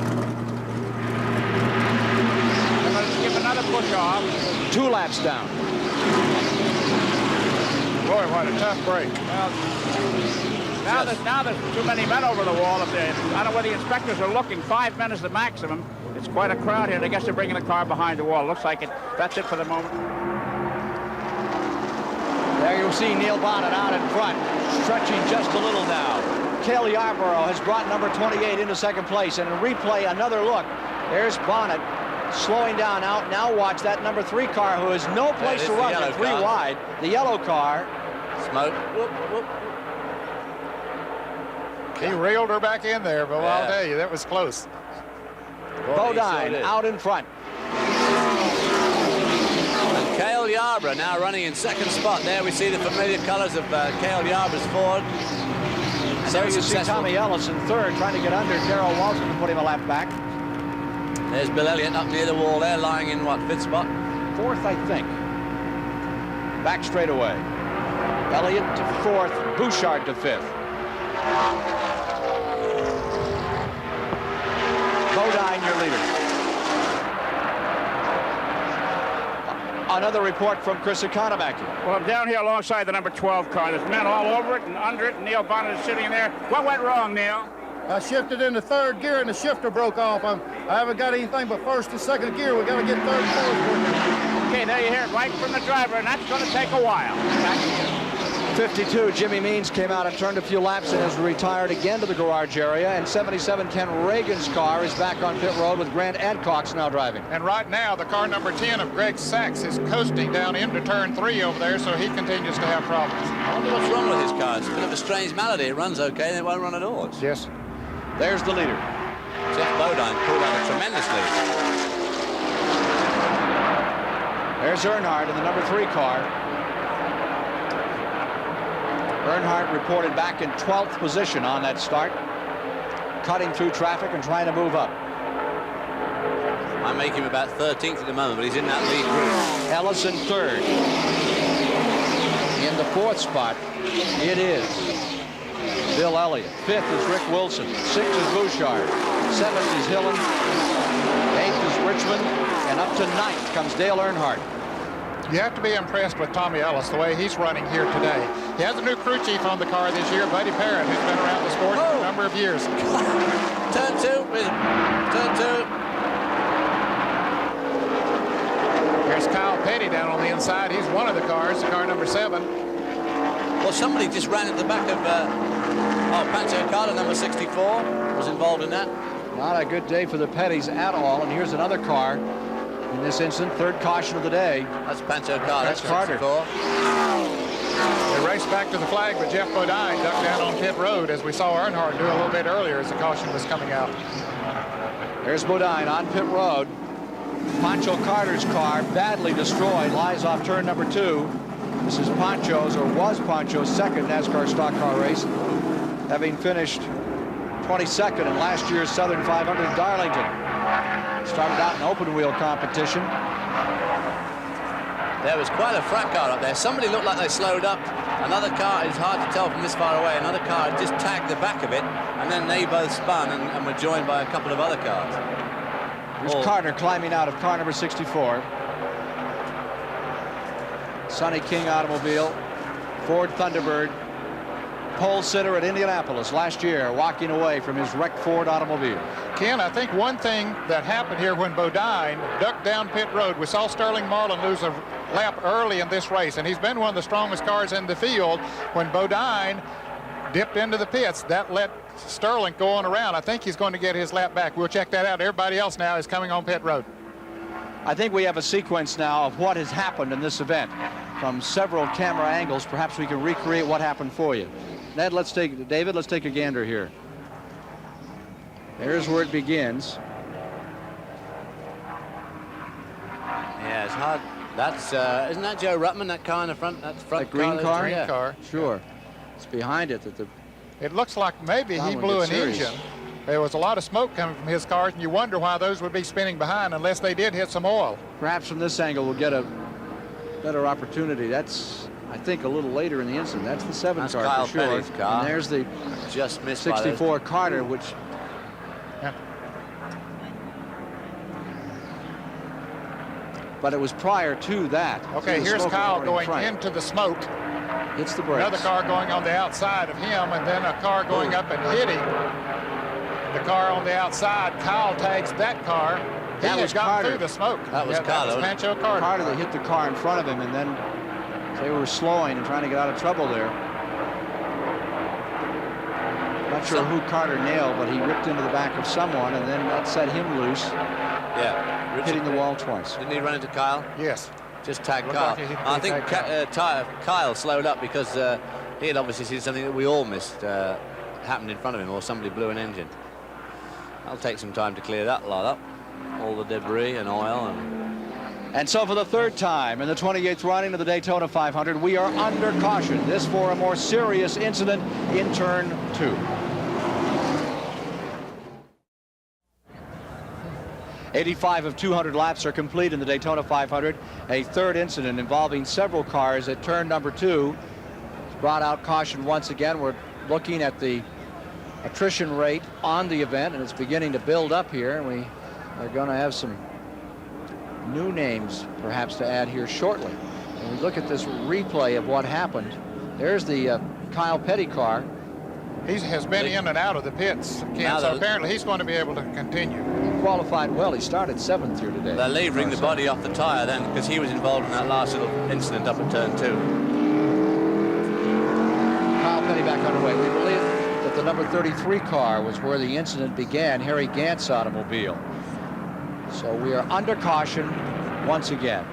As we watch these incredible machines roaring around the tri-oval at speeds exceeding 200 miles an hour, it's only natural that our attention is riveted to the men who drive them. They are the stars of this multi-million-dollar show. But there's another group of people who make all this happen. They're the roadies, and Ned Jarrett has their story.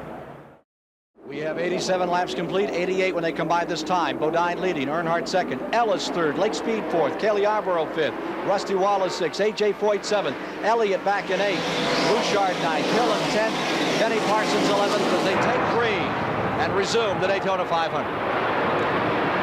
Jeff Bodine goes right back out front. He's strong, Ken, not only on the restarts, but afterwards too. Yeah, and Dale Earnhardt's come right up from that unfortunate incident behind Neil Bonnet earlier on. He seems to have made a very good recovery. He's right up there in a strong second spot now. There we see him right behind, yeah. A year ago at Rockingham, Bodine had himself a race won, didn't he? And Earnhardt came right up through.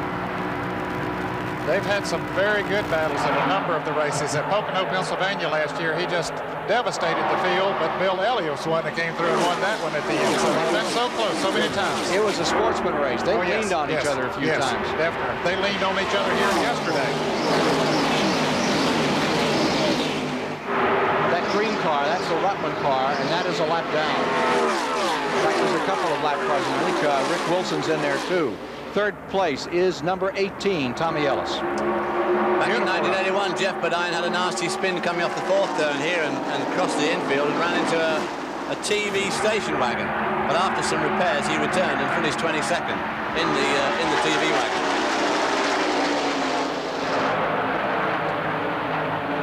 Going good now. These cars that he's racing this year are the old Terry Labonte cars. Rick Hendrick bought the entire field from stable, I should say, from Billy Hagan and Wayne Keene, who owns the cars that Terry Labonte drives. Since they were changing to Oldsmobile this year, they wanted to have all new cars, so he bought all of their Chevrolets. Here's Mike Joy in Kyle Petty's pit. Now, they did buy all those cars, but the car that Bodine is racing today is one of his cars from last year. Leonard Wood, crew chief and co-owner of Kyle Petty's Ford. What was the damage to that car in the crash up there?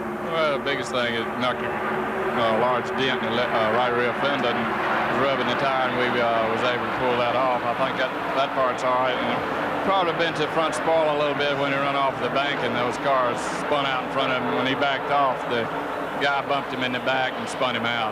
Losing that front spoiler, what will that do to the handling? Well, sometimes it don't affect it too much, but we'll just have to wait and see about that. It didn't look like it damaged it too much. Kyle Petty's working his way back up through the pack. Let's go to Chris. My friends in the truck say that this good-looking lady reminds them of Chicago Bears quarterback Jim McMahon. Actually, it's Kathy Bodine, the wife of the man leading the race. Kathy, what are you doing up here? Well, Chris, I'm keeping laps the best I can. Hey, let me ask you something. Who is Jeff concerned mostly about right now? Well, there's still a long ways to go in this race, and several cars are running pretty darn good. I'm not going to counter out. He's having one heck of a week, and I think he's about the one to contend with. But Elliott's still sitting back there just waiting. Okay, wife of Jeff Bodine, number 5 out in front. Back to you. Moving toward halfway, 93 laps complete, next time by, 7 to the halfway juncture. Bodine, you see his advantage here. Pretty good one. Here's another car coming in trouble, and that's Schrader. That's one of the Fords. That's the Junie Donlevy team. That's the first time I've ever seen a Donlevy car that wasn't blue and white. Yes, it is. They have a new sponsor this year on the car, but they've had a tough week down here at Daytona. That things just haven't gone well. That's the second time we've seen it blow all the smoke out the exhaust pipe. He did it on the first lap of the 125-mile qualifying heat. He only got in this race because of his qualifying time. You drove for him one time, didn't you? I drove Junie's car at Michigan in 1976. And here is Jeff Bodine showing the caution is out. As Bodine comes into the pits, the caution is out once again. Leaders are all in. Leaders are all coming in. Apparently he laid down enough oil on the track. The number 90's demanding a caution. Here's Chris Economac. Okay, Jeff Bodine, it looked routine. They're checking the right side tires. A very quick stop. All they got was perhaps a few gallons of fuel and a check to make sure all was okay. Back to you. Darrell Waltrip came out here with one glove on, one glove off, and you see a tie wrap in his mouth there as he's doing some more work on that car. They're trying to make sure that what happened before doesn't happen again to him and get him a lap down. He's made up a lap. Yes, we think that he's made his lap up. We're checking that, but we're sure that he has, and he's going to work on that thing once he gets caught up to the field. Now he's coming back down pit road, so he's going to let them do the work on it. He almost caught up to the field, so he said maybe it'll be a little bit safer if I let them tie this thing rather than me. Safety screen fell out, cost him a lap. He's now back in the lead lap. Never has won this 500. 3-time and defending national champion. Made over $1 million last year. Just incredible, Ned. He's telling him to hook it in here. He knows where he wants that thing tied, so it'll stay fixed. A little help from his friends. Yeah. Get them hands out of the way. This is well, one of those. You're seeing it right as it's happening, and you're hearing the conversation. Not much conversation, but enough. He gets done what he wants done. Sort of thing that drives a driver mad with frustration, this sort of thing, you know. Oh, yes. Just, God, I mean, just... The field is up in turn number 3. He does not want to go down. He's going off there with the mechanic still working on the car, and he's rolling it down the pit road because he doesn't want to go down that lap again. He's been into somebody. You can see that tire mark on the right side of his car. He's had some close running out there. Through the gears, Darrell Waltrip's back.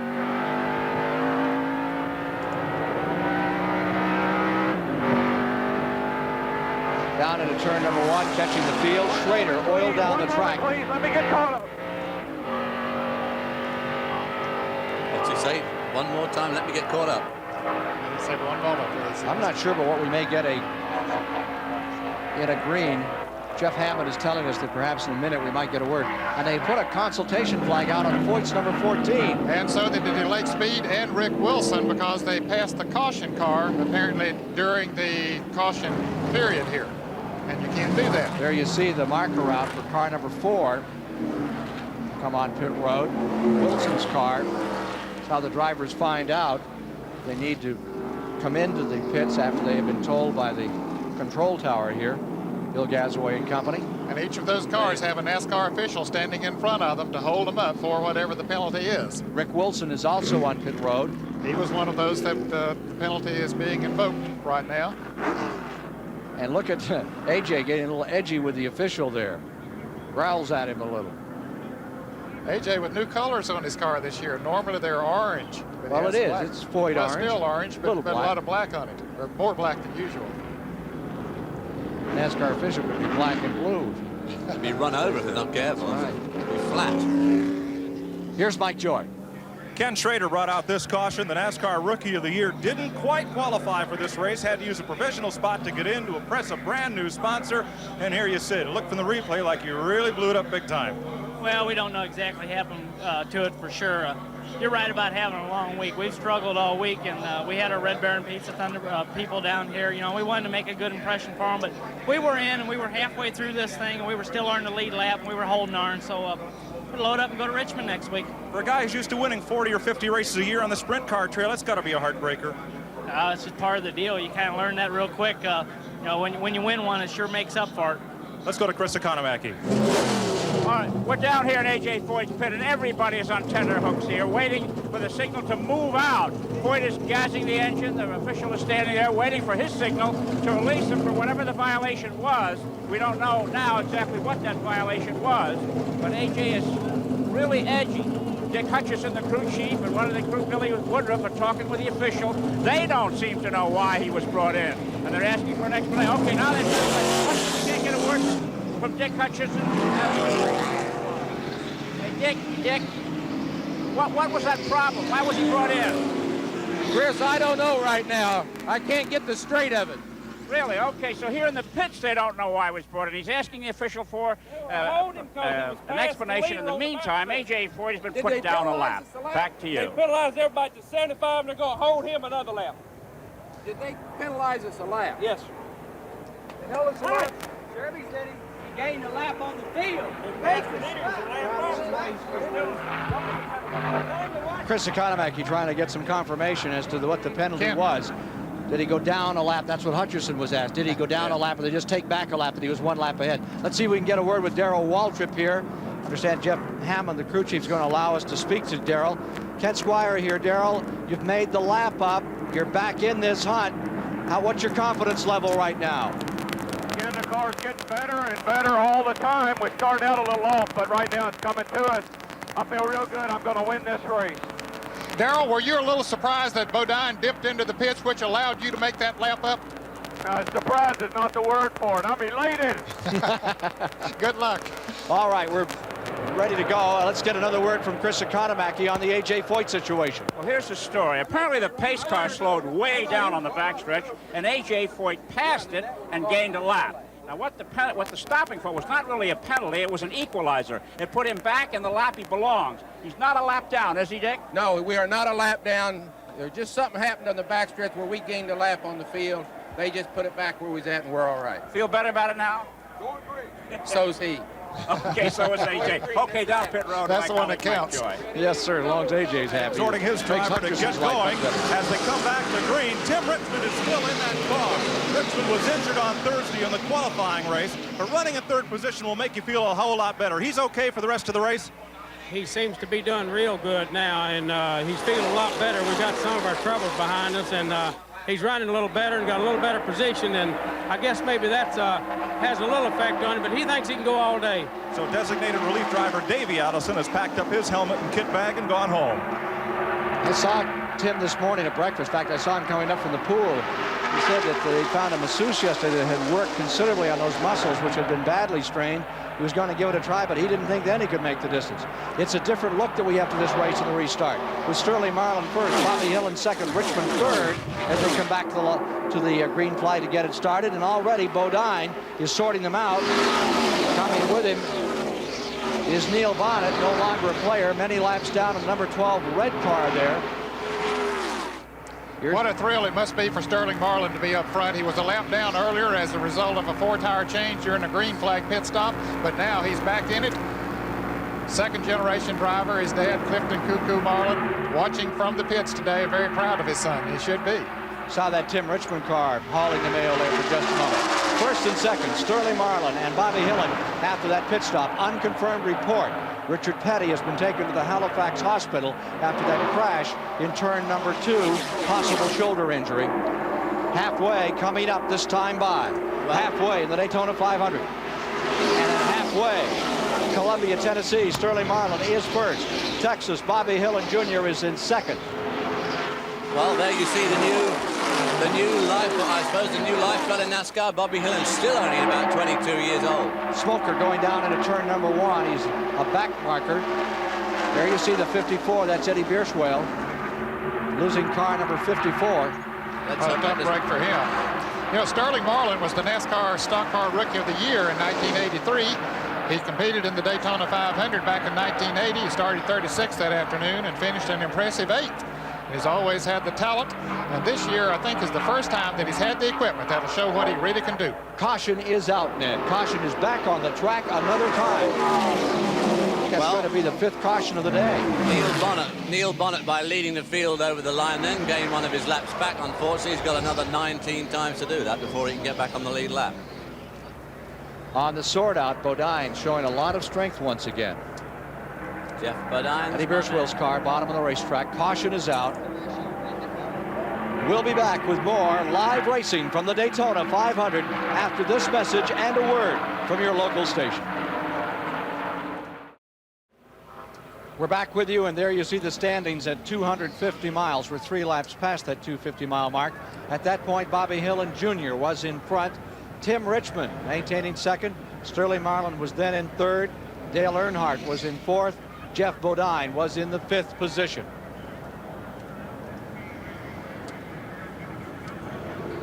That has changed a little now as a result of some pit stops during this caution period, and Tim Richmond has moved to the front of the pack. We have a story here that NASCAR is insisting that Foyt, Wilson, and Speed are a lap down. Bill Gasway was heard to say all were penalized for their rules infraction. Oh. So maybe Chris Economaki wants to go back over and talk to Dick Hutcherson now. Let's take a look at the race summary thus far. We're up to 257 miles complete. 8 different guys have had a crack at first place, and they've swapped that lead 17 times. And the average speed is way down with 6 cautions, and they are still bringing up the caution laps, David. Yes, it's rather knocked our average speed on the head, and here we'll see at 103 laps the current state of the scoreboard. Tim Richmond leads. Ron Bouchard is second, come up well. Cale Yarborough's third. Bill Elliott's fourth, still right in the hunt there. Tom Ellis is fifth, doing very, very well indeed. Getting set for perhaps one more lap? One lap, I guess, yeah. One more lap before they cut them loose.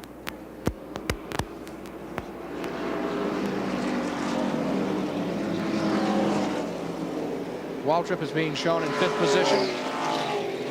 Darrell Waltrip on this restart will now be shown in 5th position. Bill Elliott's fourth. You know, it was interesting, Kathy Bodine's remarks there. Even the wives are concerned about Bill Elliott, and has he been sandbagging to any degree? They're still worried. As long as he's in there, they're worried about him. Sort of like waiting for the bogeyman to jump out the wardrobe, isn't it? You don't know what he's going to pop up next. Inside Jeff Bodine's car another time.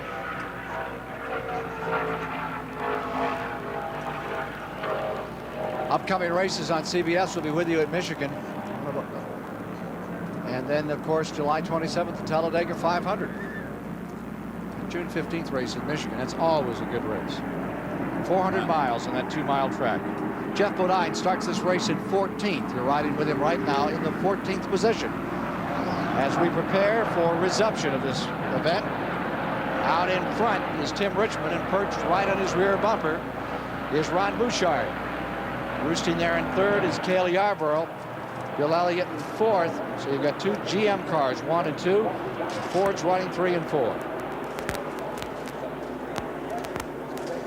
Coming down for a start next Saturday, there's a college basketball doubleheader on CBS featuring 3 top 10 teams. First game, Alabama Birmingham visits number 10 Michigan, and then number 8 Oklahoma against number 2 Duke with John Dawkins. It's next Saturday, 2 o'clock Eastern on CBS Sports. On the break.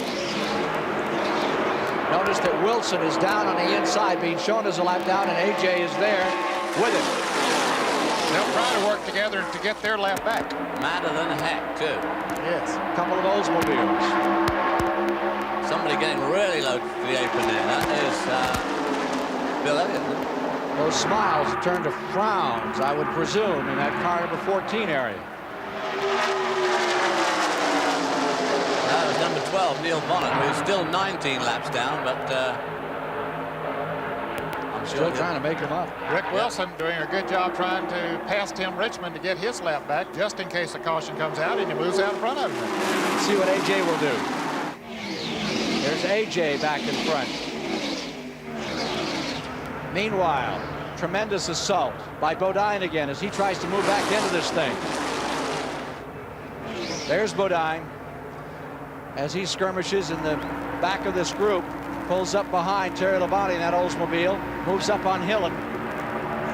All of those cars made pit stops during this caution, so they got a long way to go. Down to the inside goes Bodine. Gets under 2. Looks up here, and you're riding with Jeff Bodine as he goes under Jody Ridley and continues his assault. That's Ricky Rudd up on the outside now. This car is really working nicely on the inside. Very, very good indeed. He seems to be able to put it where he wants to on the track. Gives you a sense of got plenty speed. of power. Goes for Wallace. Boxed in just a bit. Sterling Marlin directly in front. Gets underneath Rusty Wallace. Comes up on Kyle Petty. Goes underneath Kyle Petty. He's just passing everybody at will. Dramatic pictures from Bodine's car as he unlimbers this Hendrick number 5 that goes looking for the leaders. He's in behind Sterling Marlin. Sterling Marlin car, and just in front of Sterling Marlin is Darrell Waltrip, who of course is still in the lead lap. Morgan Shepherd was just black flag for a stop and go penalty. He jumped the flag on the restart. He's sitting down at the end of pit road, but now I believe his car is stalled over there. Bodine moving underneath the number 1. They come into the trial here. Wind actually died down a bit, Ned. I don't think it's quite as troublesome as it was, and it's changed direction slightly. Has to make the drivers feel a lot better. Yeah. Wind not whipping around. Staying right here with Bodine as he works on car number 1. This is where he scores. Look at the way he just drives by these guys. He made no ground up in the Here's draft. Sterling Marlin to the outside. And he just seems to be able to drive underneath these guys. Now he's going to get a bit of a draft off Darrell there. And in front of Darrell is that Benny Parsons just moving around there, that black-looking car. Yeah, now Waltrip dips down to the inside here as they go into the turn. And the caution is waving once again. Where is AJ and Rick Wilson? Are they still out front? Rick Wilson is. Wilson is indeed. No, he's not. Yes, he is. What? Or do they count Neil Bonnet as being in front? Bonnet gets another lap back. Well, I think about 18. Bonnet get a lap back or Rick Yes, Wilson? it is. No, Bonnet and Rick Wilson got a lap back. That'll put Rick Wilson back in running order for this race. There's the reason sitting down there on the end of pit road. That's Morgan Shepherd, I believe, who had been black flagged, and apparently something went wrong with his car. When on the restart, he could not get out of the pits after the stop and go penalty. That, of course, is not Morgan Shepherd's proper car. He wrote his proper race car off yesterday afternoon. And right. This is a car that he rented late yesterday Randy afternoon. LaJoie's car. He crashed Morgan pretty hard down here in turn number 1. Spun 3 times and right into the outside wall. Back with more live from Daytona after these messages. Back with you once again, reviewing the last 5 winners of the Daytona 500. 2 of those won by the Renier Lundy team, that 83-84 story. And they've really come on. They've had 3 wins in the 500. 80, 83, 84. Buddy Baker won for them in 1980, then twice with Cale, Pontiac over Elliott, and then in 84, Cale drove his Chevrolet over Dale Earnhardt. Word from Chris Economac. Well, I'm in one of the pits where everybody is happy. This is Bobby Hillen's pit. He's a very young driver. He was in the lead at the halfway mark. This young man from Texas had to give up racing in his senior year in high school to play football for his team, where he was all-conference end there. But now that he's a graduate from high school, he's a full-time racer. When he put that car out in front, there was real celebrations here. Another matter, there's so many pit stops, and that's an automatic tire change for everyone that stops, that now the tires that were taken off of these cars earlier today are being put back on them. They hadn't planned on this many pit stops. Back to you. 112 laps complete, 88 to go. 112 complete this time by. As they come down to the line, Tommy Ellis from Virginia appropriates first position. Earnhardt is in second. Jeff Bodine with our CBS camera on board is in third. Sterling Marlin is in fourth. Terry Labonte is in fifth. Bobby Hillen is in sixth. Joe Ruttman in seventh. Rusty Wallace eighth. Baker ninth. Phil Parsons 10th. Bill Elliott 11th. And Cale Yarborough 12th on the break. Some of the action to follow will be that Yarborough-Elliott duel as they'll try to come back up through this field. Okay, AJ Foyt gets his nose in front there to the bottom line. He's 1 lap down. What he needs to do is lead this group across the line for the first lap and get another caution. Can't do it. Can't do it. Draws away. It's been overtaken by the top line of cars.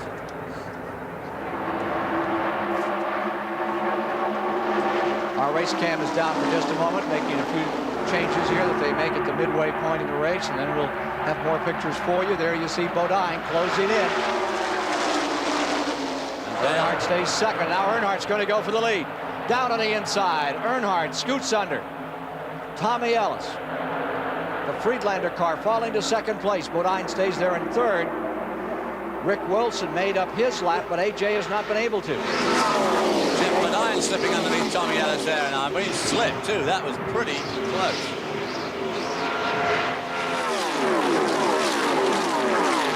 Dale Earnhardt's run very, very strongly here all week. 3 wins so far, and as we heard on the grid, $126,000 in his back pocket so far. Looking for the big win, though, this afternoon.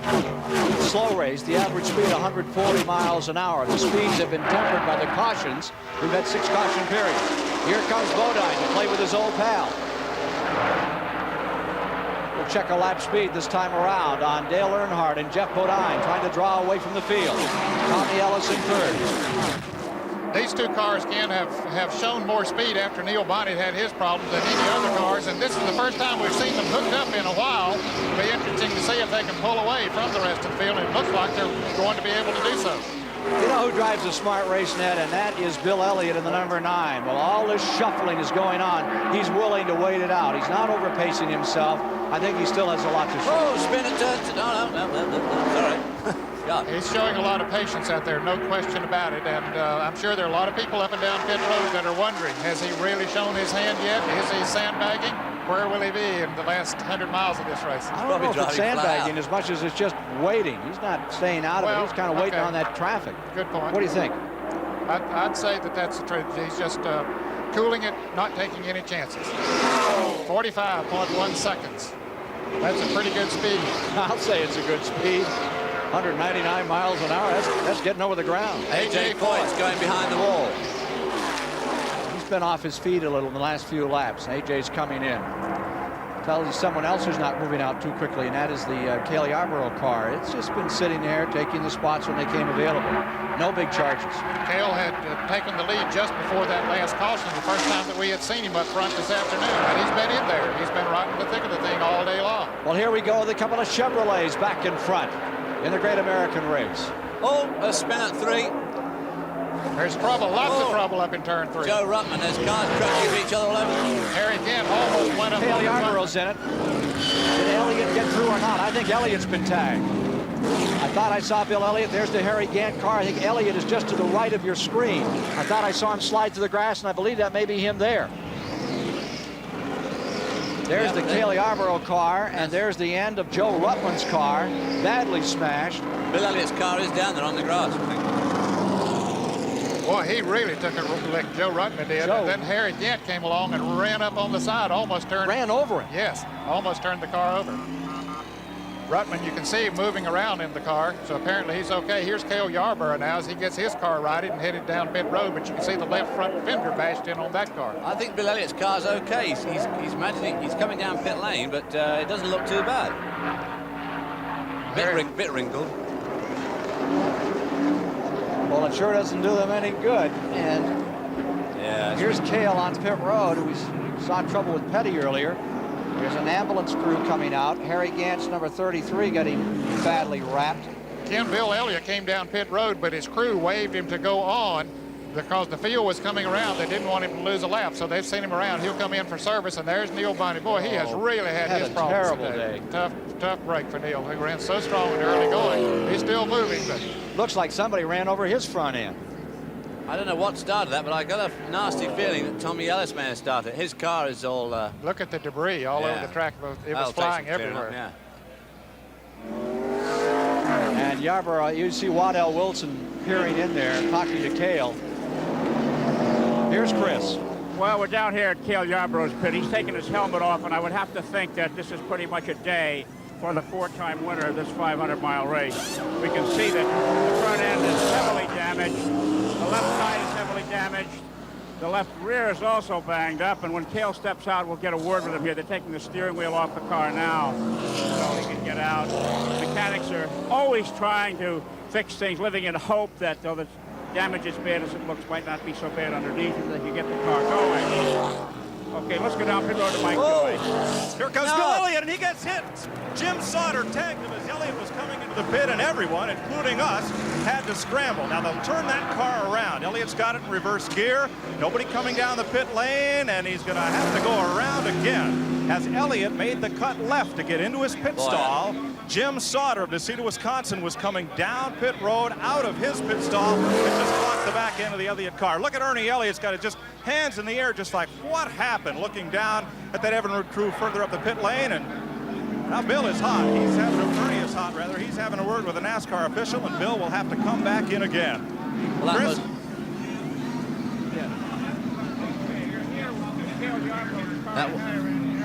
Let's go back to Chris. How hard a hit was it?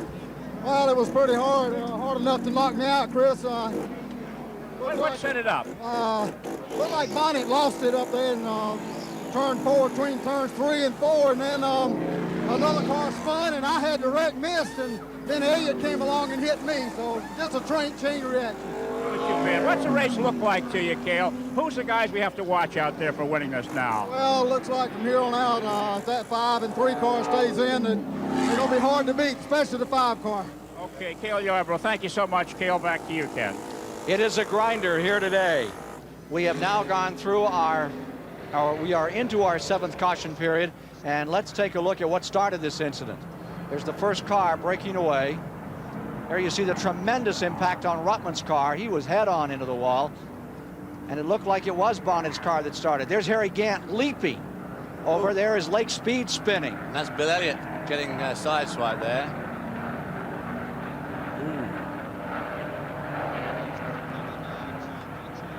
Here's Mike Joy. The work is methodical on Bill Elliott's car. Butch Stevens with a big sledgehammer banging out that right front fender. They've changed the right side tires. The left rear also appears to be flat, just the inner liner holding air. They're going to fit a new right front, and they do have a left rear ready to go on, but NASCAR rules allow only 6 men over the wall, including the catch can man for gasoline at one time, and only 1 jack. With the right front in the air, they'll have to wait to change that left rear, and Elliott might go a lap down before they can do it. Here they come around, and nope, Elliott gets away. Probably a wise move on Ernie's part to send Bill out and around before the pace car comes around to put him a lap down. So Bill will be back in again. Well, it's going to be a long caution. Here's another picture of what happened here in turn number 4. 1 car away, that's Lake Speedway that climbs up the banking. Harry Gant and Joe Ruttman got together there pretty good, didn't they? Crash.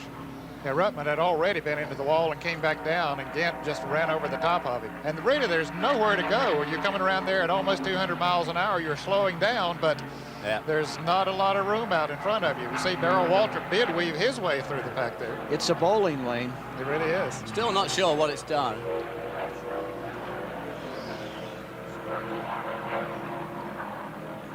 Still not sure who really started it off. Lake Speed was one of the early cars involved, and the Neil Bonnet car. Neil Bonnet was definitely one of the early ones to go sideways. Let's see. Here's Chris. Maybe he can give us a little insight. Well, I can give you a little something if you're a souvenir hunter. They just scissored this off the front of Cale Yarborough's car. They're working down there with what we call a Mexican speed wrench. That's a sledgehammer, trying to get things straightened out. Okay, now let's go down to Mike Joy. Bill Elliott is back in, and this time they'll change the left side tires. They've got the left side up in the air, and Ernie is taking a good close look at that right side sheet metal. Still a lot of fender damage to the right front and the headlight bucket. You remember 1 year ago when Elliott won the 500, they lost the headlight door, and the NASCAR official held them for 45 seconds replacing it. Well, this time the entire headlight bucket and right front fascia is gone on that car. They continue to pull out the fender, say, well, okay for now, and they send it back out. But if this indeed is a lengthy caution, they'll bring it back in several times for a little emergency body work and a lot of duct tape.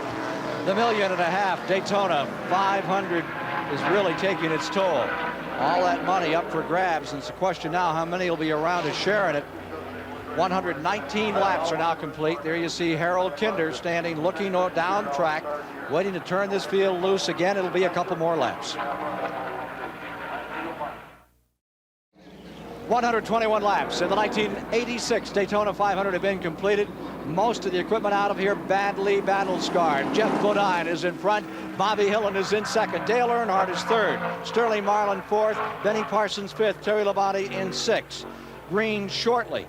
There was an incident here, and we look at attrition for just a moment. Cars that have fallen by the wayside, and it's equal between engines and crashes today as to who's come out. Chris Economaki was making the point while we were away the Calamity Corner may be back. Remember a couple of years ago, they kept talking about turn 4. There's Bill Elliott back in another time, and you can see how the front end of his car has been ravaged from this latest incident, which has completely destroyed the Kenny Bernstein team's super speedway car. They were building 5 cars. They'll have to add one after today. Well, they certainly wiped that one out. He was, it looked like his car was torn up the worst of any of them. He had an attack from front and rear because Harry Gant had to go at him in the Bandit. One driver has been taken to the hospital, Joe Rutland, just for observation. They think he's all right. They just want to check him over. Waltrip made some incredible moves here through that incident and was able, there are some more people out of the race. Waltrip took the lead in lap 118. Again, we're working lap 122 right now. And when Waltrip did that, he became the 11th driver to lead in this race, tying a 500 record for leading drivers in the event, drivers up in front.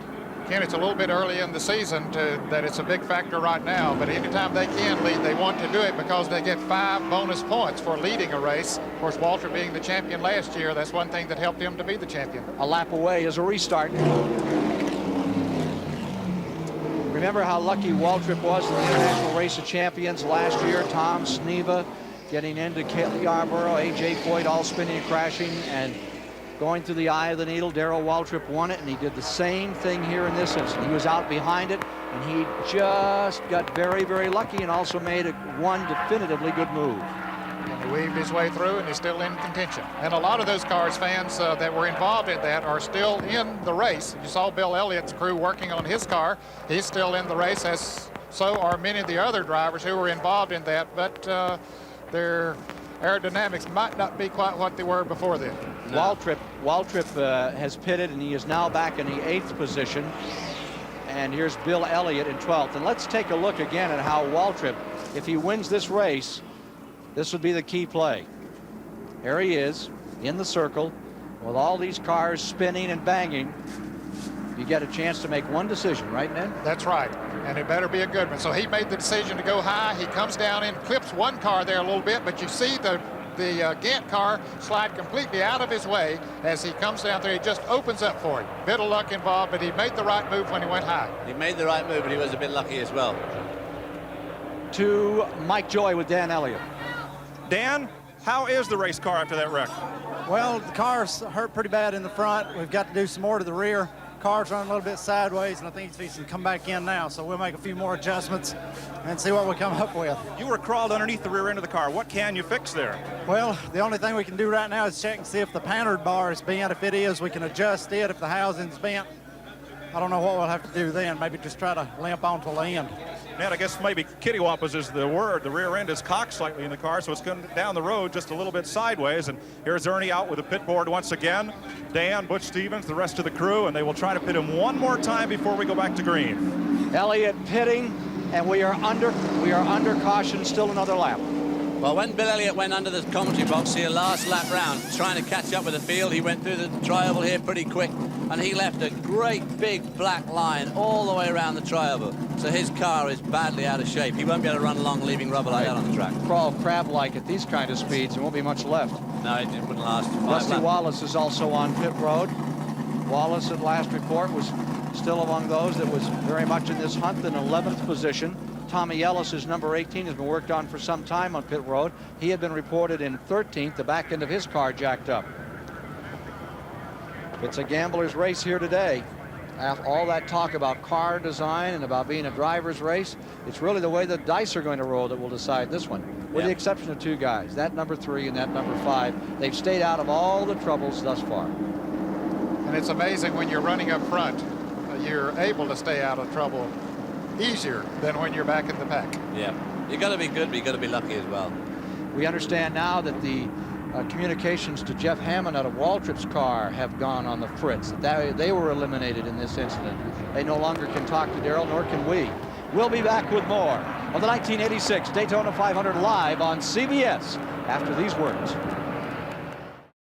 Bill Elliott has gone a lap down.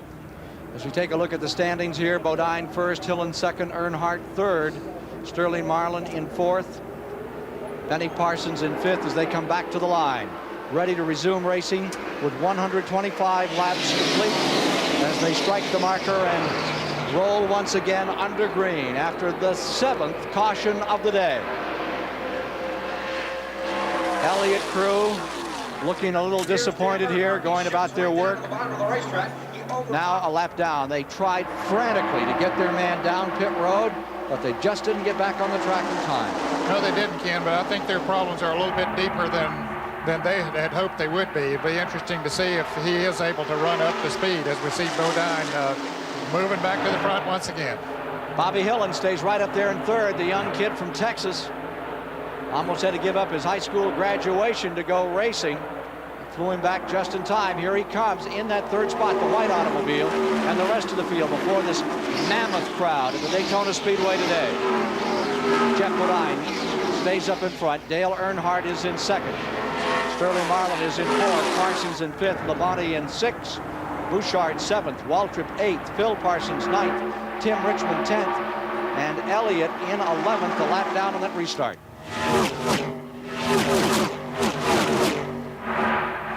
Cale Yarborough says goodbye to this one. The 4-time winner of the Daytona 500. Trouble in the back straightaway. Still another incident. Ken Reagan, car number 77. He started the car. It was Grant Adcox in it, who won the ARCO race, raced to the flag. Coming back, they raced to the line, and Bodine will be there. Grant Adcox, who replaced Ken Reagan in number 77. That's actually Adcox's car. Spinning out of turn number 2. Reagan crashed his car in one of the qualifying races here last Thursday and made some sort of a deal with Grant Adcox, who won a 200-miler here for another division last Sunday. Looks like the car's okay. Yeah. He just got in the draft or the wind there and lost it, spun out down through the grass. Had to give him an extra thrill there because cruising along that grass backwards at 200 miles an hour will give you a thrill. Wondering if you're going to go into Lake Lloyd. Back with more of the Daytona 500 as we are under caution for the 8th time after these messages.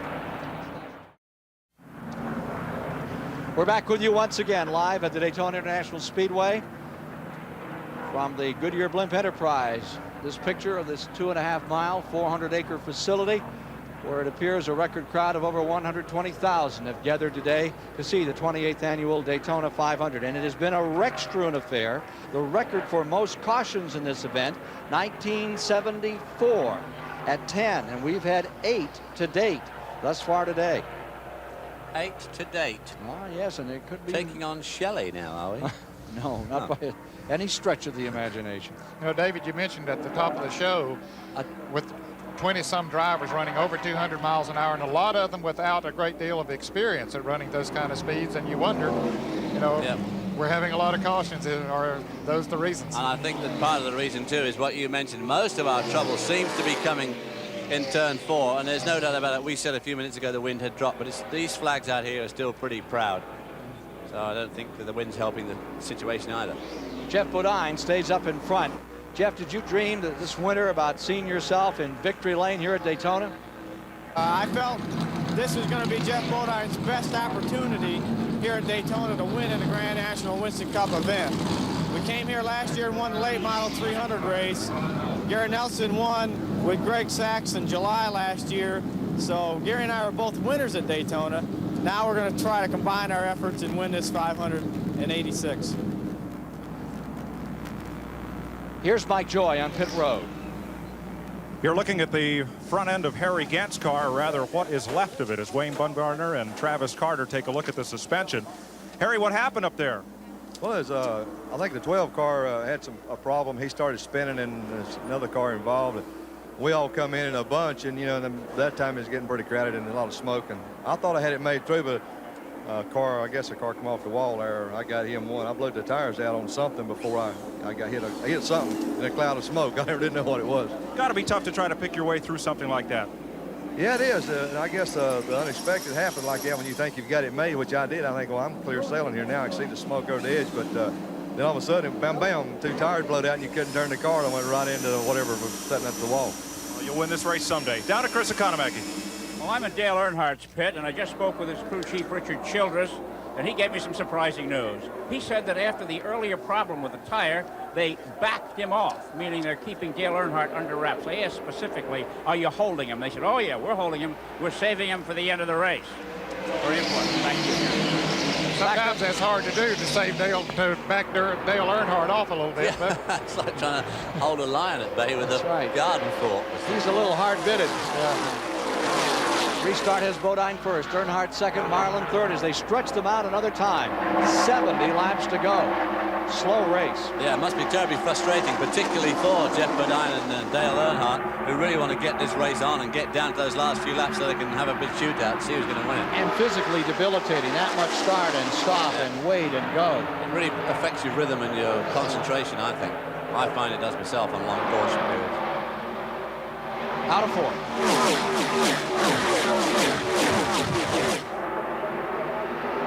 Waltrip on the move. Bodine first, Earnhardt second. Bobby Hillin stays fourth and looks good. Yeah, Bobby Hillin's driving very well because he's pretty young, but he's driven here a couple of times before. Bobby Hillin talks about the fact that he has the killer instinct to be a driver. He says, I know I can do it. I know I can win. That's the instinct of an Earnhardt that we see in this Bodine. Now you're with Darrell Waltrip in car number 11. Running in 10th position as we came back under green. Now you can see the opening there. He's on the outside. He's already up. I'm sorry. Phil Parsons on the inside. Phil Parsons is in 6th, so Waltrip is really closing ground. Yeah, you heard him lift off as he went into the banking because he wanted to go higher around the outside, and Phil just bobbled a little bit, and Darrell just lifted out. There's the Piedmont car, the 44 car, Labonte just alongside him. As they come out of the trial, right up to that wall.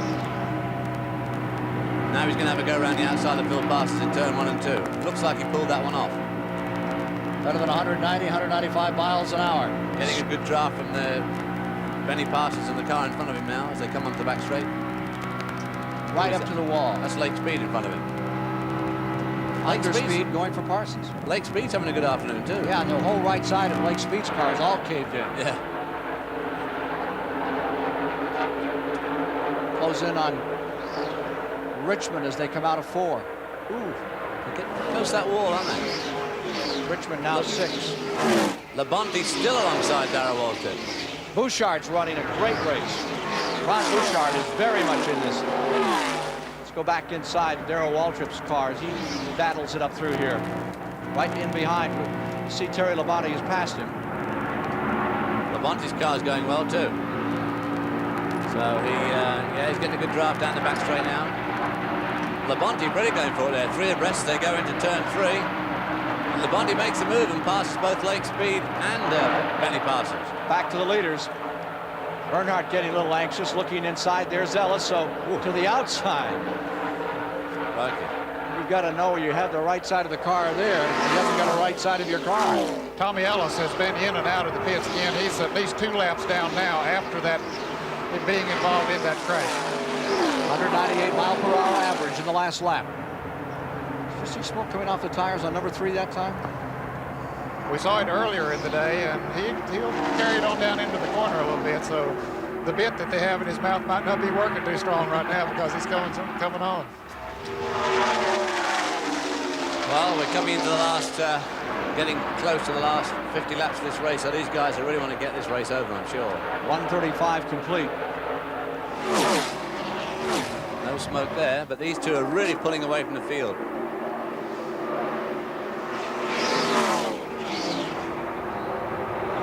Headed for turn 1. Sterling Marlin's number 1. Some new names again cropping up on the roster here late in the race. And most of the Giants have all found it a difficult 500. There from the Goodyear blimp, you see those 2 leaders, and there goes Earnhardt getting up underneath the number 5 car of Bodine as they go into turn number 3. He's there. Hanging on well, even though he's out of the draft. He's still hanging on pretty well as they go down that back straight. There's the move. Down on the inside, Dale Earnhardt going into first place. You can see the smoke rolling off that right rear. He's abusing his car a little bit, maybe not too much, but that's his style of driving. Ned, how many years do you think it'll be before we'll see the name Earnhardt and Junior Johnson tied together? I think they have wanted to get together for a long time. But certainly Johnson has found a driver in Darrell Waltrip now, one that's very satisfying because he's a winner, has won 3 championships for Junior Johnson. But I think still Dale Earnhardt would like to drive a Junior Johnson car, and I think Junior Johnson would like to have him to drive his car. But also there's been a good marriage between Richard Childers and Earnhardt, so it might be longer coming than it would have appeared to be a few years ago. Old-fashioned hell for leather racer, this man in number 3. Earnhardt now leading Bodine by 2 car lengths as they come out of turn number 4. No sign of any smoke coming off Dale's tyres there from that inboard camera. You get a really good look at the back of Dale's car, and it looked pretty stable. They're bouncing around a lot. You can see them moving around, but no smoke. New names coming up. He just joined us. Richard Petty crashed right here in turn number 2 very hard. He has been taken to the Halifax hospital. Here's an unofficial report we had. We're still working to check that out. Then we have an incident later that's taken Cale Yarborough out. Another one of the leading names, Bobby Allison, was out early in the going after he pushed his Buick up in front. And you see these 2 Chevrolets continuing to dominate. Bill Elliott has fallen a lap down, and his car, even at these tremendous speeds, is acting a little crab-like out here on the racetrack. Isn't tracking quite the way they wish. It knocked the rear end out of alignment on the car, and I'll tell you, if it's not in complete alignment running at these speeds, you just aren't going to get the job done. Blister City on the old hands. There's a group that's running for 4th, 5th, and 6th and 7th spot.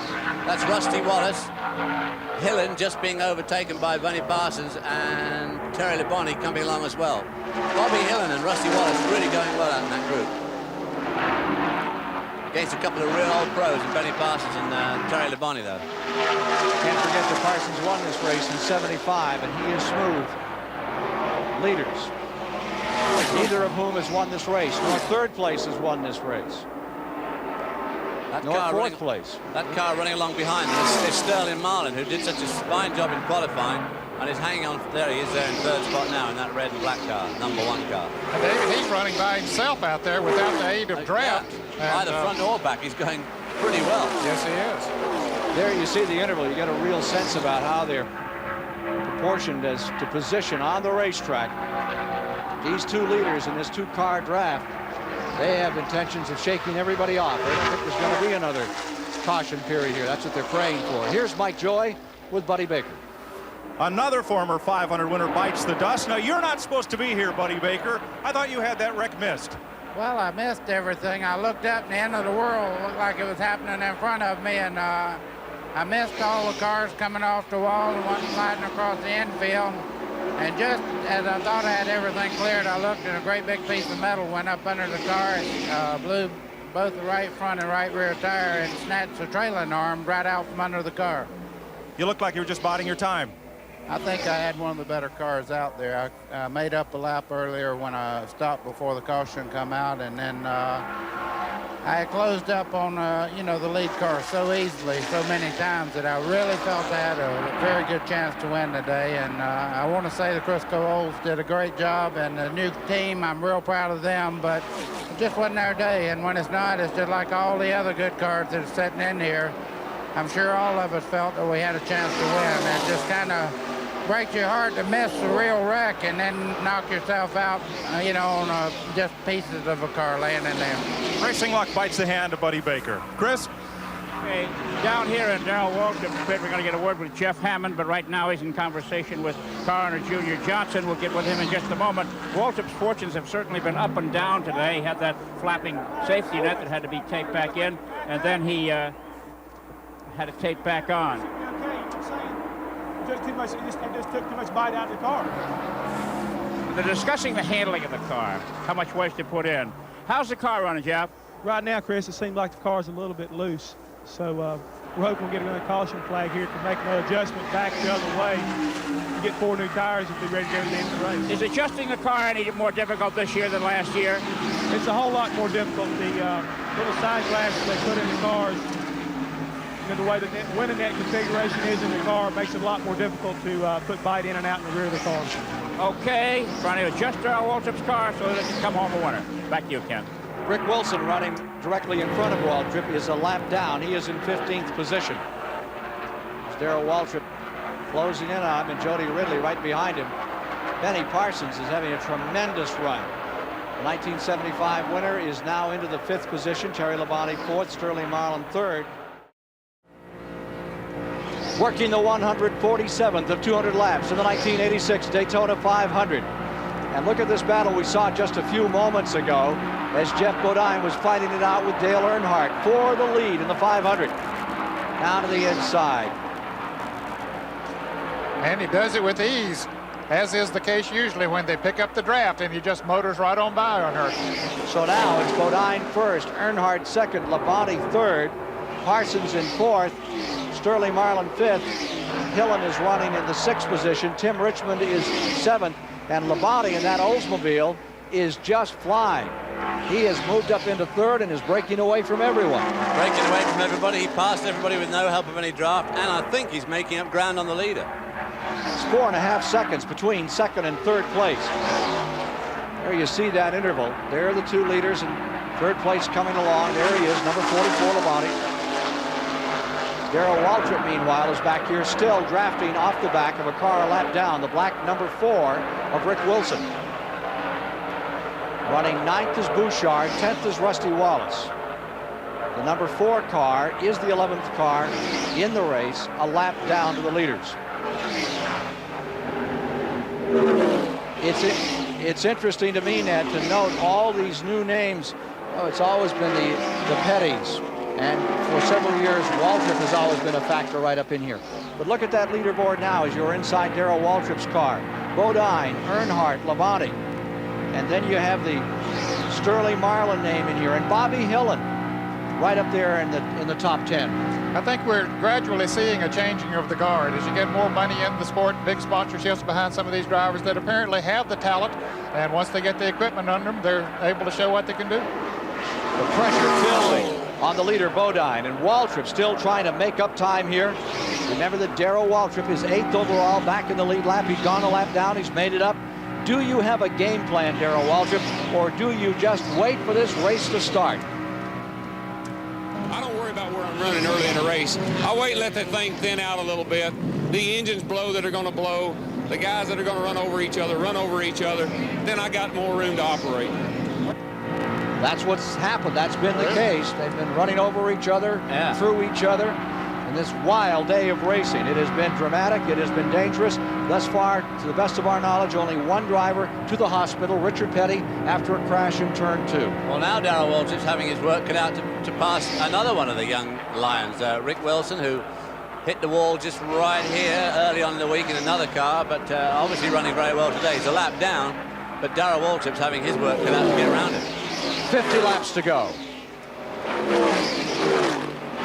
Down to the final 50 laps.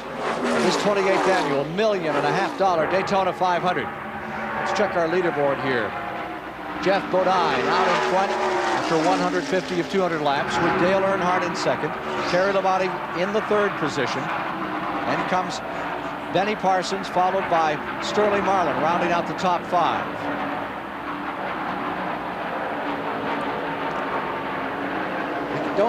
I wonder here if Earnhardt is not willing to just ride for a while. Evidently, according to the report that he gave Chris Economac, that Richard Childers, who owns that car, said that they had to put the binders on him a little bit to slow him down. He moved out front. It looked like he did it with ease, but then when Jeff Bodine went back in front, it looked like he did it with ease. They're able to pull away from the rest of the field, although I think Terry Labonte and Benny Parsons are certainly holding their own at this point, maybe even closing in a little bit, but who knows whether either of them have anything left. Mike Joy is in Terry Labonte's pit. Well, let's find out, Ned. Steve Terry ran around the middle of the pack early in the race, and now it looks like he's coming to the front. Can he get there? We sure hope so, Mike. We pitted with 76 laps to go. We can go the rest of the race on one more fuel stop. Now, 2 cars ahead of us, I believe, are going to have to stop twice. We think like at speeds we're running now and conditions the way they are, we might be in good shape. But Gary Nelson gets a lot of fuel mileage. He might be the one to beat. Nelson, the crew chief on Bodine, of course. And while we're here, let's look at what the well-dressed tire changer is wearing this year. tennis shoes with rounded sole edges, knee pads from basketball, spare lug nuts, baseball batting gloves to handle those hot tires when they come off, and a two-way radio that has the radio broadcast network in one ear to find out what's going on around the racetrack and communication with his driver in the other. Let's go to Chris Economaki. I'm down in Sterling Martin's pit, the #1 bullseye car with his car owner, Hoss Ellington. Hoss, you must be really happy with the way that Sterling's doing out there today. Yeah, we are, Chris, you know.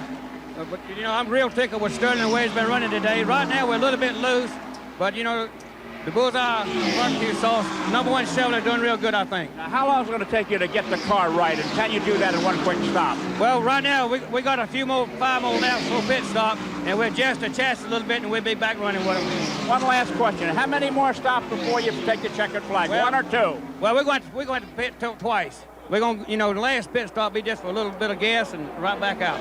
Okay, committed to 2 more stops. The car owner for Sterling Martin, one of the young lions showing well today. Back to you, Ken.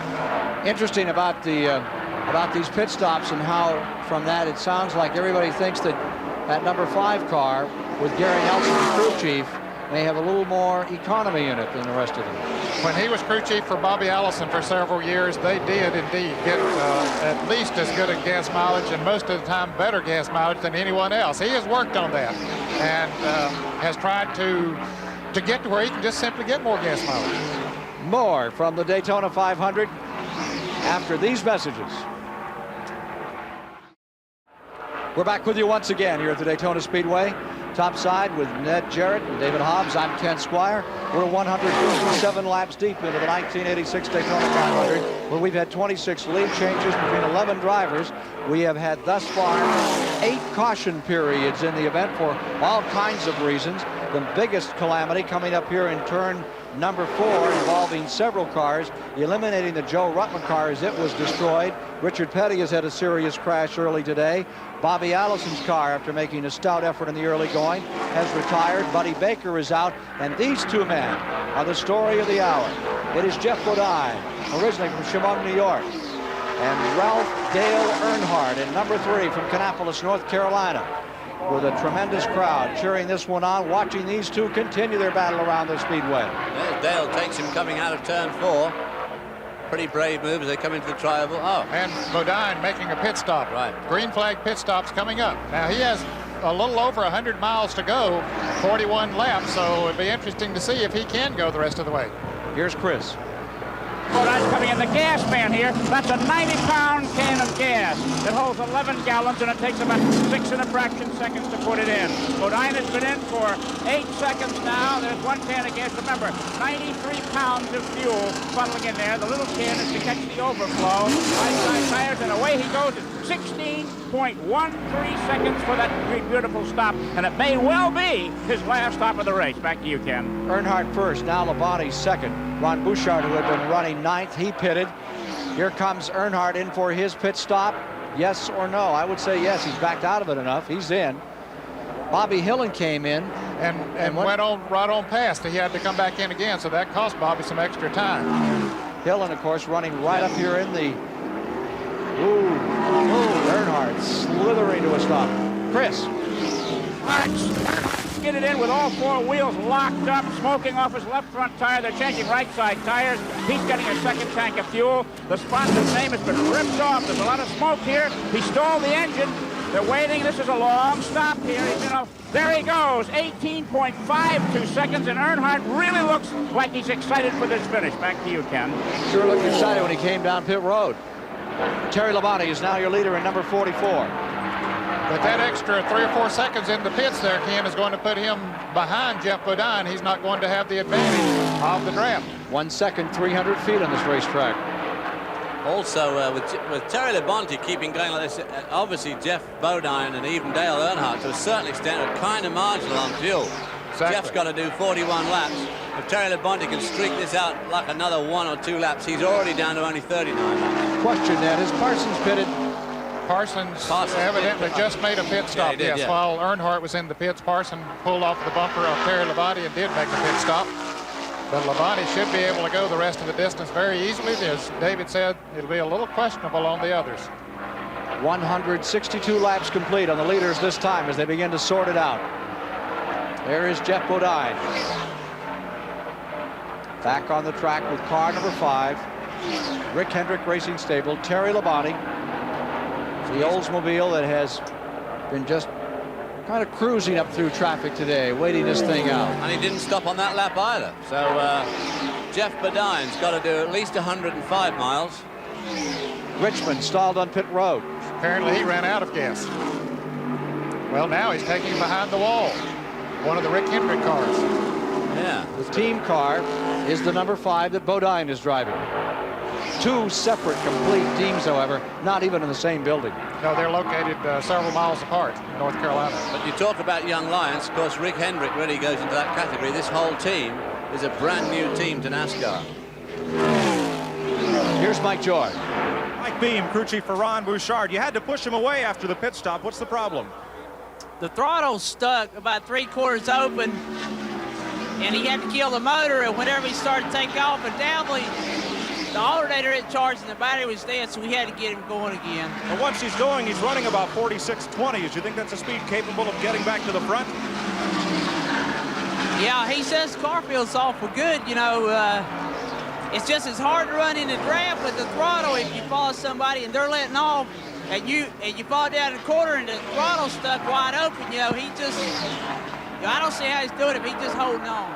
If they look a little tired, Ken, it's because they were here at 5:30 this morning trying to cure a bad vibration in the car. They think they've got it solved. Let's go down pit road. Okay, I'm with Richard Childress. The last pit stop for fuel has been made. You said earlier you were holding Dale back. Are you turning him loose now? Well, we're going to try to. I was hoping not to break that draft, but the way it happened, we had to stay here to get the car completely full, so we had a little slower stop than we really wanted to have.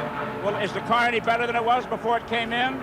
Yeah, the car's handling good. It's just that, you know, we had to make sure we got the car plumb full of fuel that time to go all the way. Okie doke, there you have it from Dale Earnhardt's car owner, and Jeff Bodine said they're all through fueling the car, so the pit crews have done their work. The men in the wheel have to do it now. Well, right now, Dale Earnhardt trails Jeff Bodine by almost 4.5 seconds. And here comes the leader, Terry Labonte, down pit road for what should be his final pit stop. Boy, I'll say he's managed to squeeze another 5 laps more out of that run than the other 2. Here's Mike Joy. Gas mileage was one question at this event. Evidently, Labonte's Oldsmobile team have found that slope back window gives them a little more fuel mileage than some of the other teams.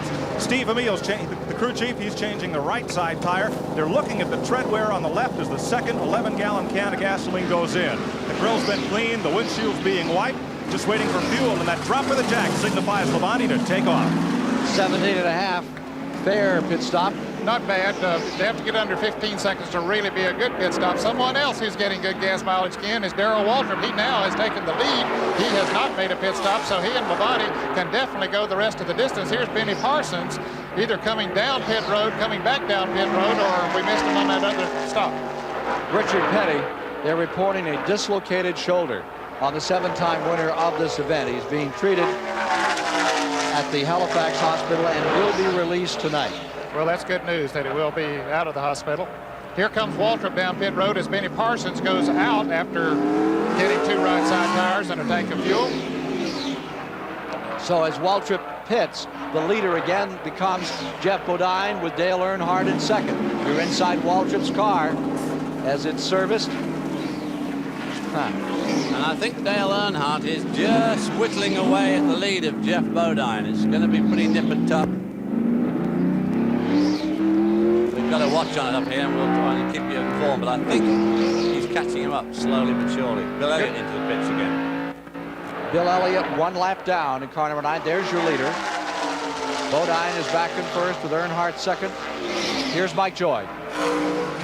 Well, they may have run out of gas in the Bill Elliott car. Ernie is squirting ether into the carburetor. It was not running when it came in. It just blurted out. Now it's running.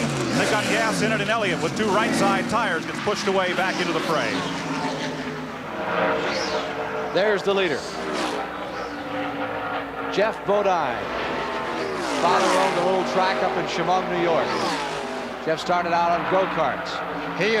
Dale Earnhardt is rapidly closing on Jeff Bodine. He was 4.5 seconds behind. He's cut it down now to 2.6 seconds.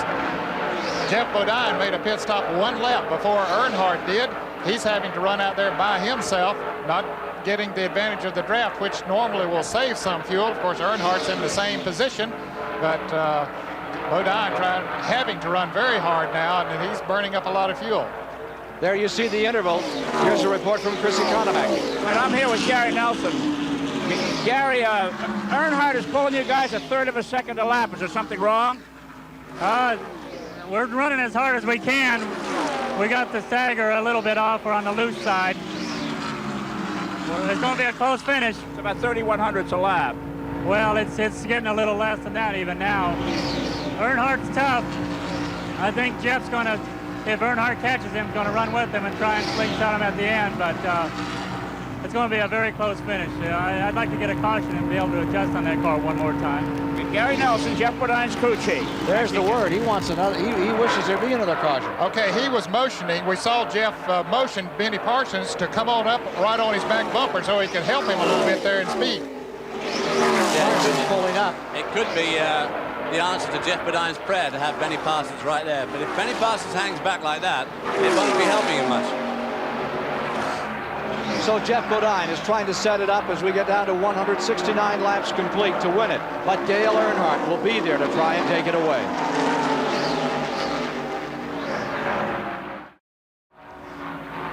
.172 laps are now complete. Standings the same. Bodine in first. Dale Earnhardt whittling away at that Bodine lead. Terry Labonte still a very stout third-place runner with Sterling Marlin in fourth and Darrell Waltrip in the fifth position.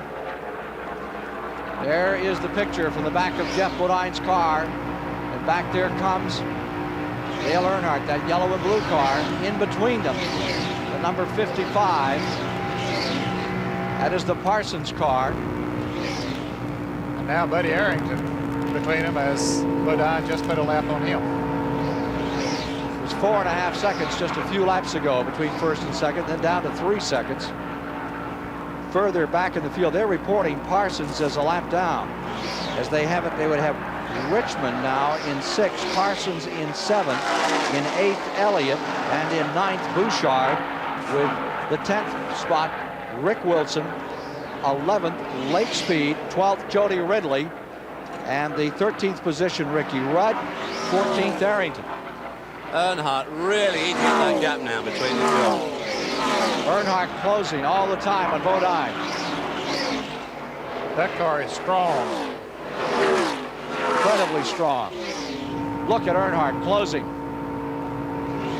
Yellow and blue car, Dale Earnhardt. His dad, a racer from another period, died at 44 years of age while working on a race car, getting it ready for an event. Ralph Earnhardt teamed up with Petty. Didn't he run with you at one time?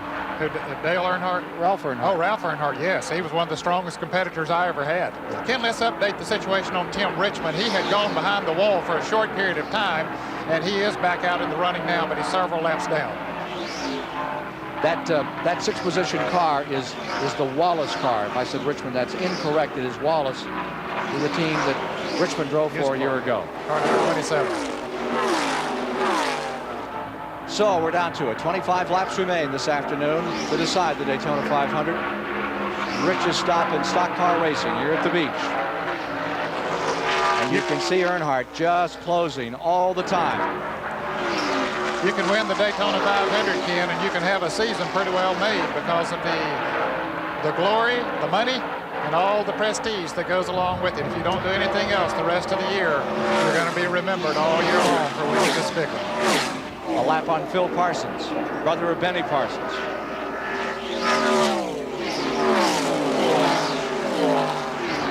Earnhardt's really got him in his sights now. Just keeps moving in. I believe Richard Childress did take the bridle off now. Well, I'm sure that Jeff Bodine's driving as fast as he possibly can there, and if he's pulling him in like that, it doesn't say much of his chances when it comes down to a knockdown, drag-out, shootout for the flag. Of course, Gary Nelson, the crew chief on Bodine's car, feels that Jeff will be able to run with him once he gets up there. And of course, if he picks up the draft, well, I wonder, Ned, if Earnhardt will be willing to go by him, or if he'll sit in his rear bumper. Be interesting to see. Just perch back there and wait for that last lap. I believe he'll blow him off and then see if he can pull away. Since he's come up on him so rapidly, and say, hey, I might be able to pull away from him. Yeah. I think if I was him, I'd certainly try that. And if it didn't work, you could always drop back behind him for a bit. Lapping Kyle Petty. and closing. Let's see if he takes a shot to go by now. Coming up is car number 3, down onto number 5. Closing in all the time. Earnhardt may take his shot right here going into turn number 3. Down to the inside, no. Locked straight on the rear bumper. Here he comes into that third turn. That's usually where they want to pass. Now Earnhardt goes to the outside. Earnhardt pulling up.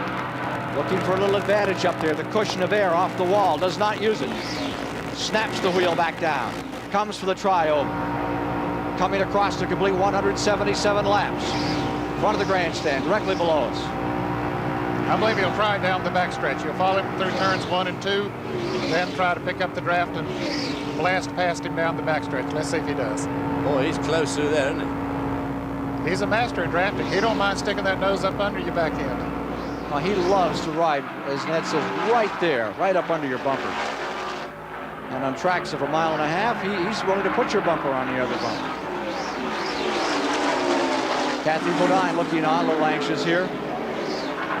Well, maybe he's decided to follow him a while. Maybe he's not going to move around. Maybe he can't. But you'd have to think he could the way he pulled up on him. Yeah, to be able to catch up like that with no draft to help him, he must be stronger. Well, certainly Kathy is concerned about it. There you see Parsons a lap down. Recorded in 7th. And he goes underneath. That's interesting. That is interesting. Because Earnhardt had pulled up on Parsons, just blew him off and came on up there. Parsons goes out a little. There comes Earnhardt. Yeah. Benny got it out of shape then. I wonder if Earnhardt is the cat and thinks he has the mouse right here. I would suspect that he's feeling that way. Willing to take a few liberties. Wonder who he's cheering for today. An Elliott fan for sure. Bought the hat. A little depressed about how things have gone today. Back to the tri-oval.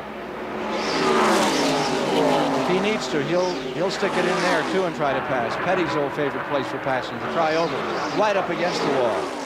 Well, the Daytona 500 takes on even more significance now, not just for the fact that this is $1.5 million race itself and all the prestige and glory which comes with winning the Daytona 500, but it's now part of this quartet of races. If you could win 3 out of the 4, you win what Bill Elliott won last year, $1 million.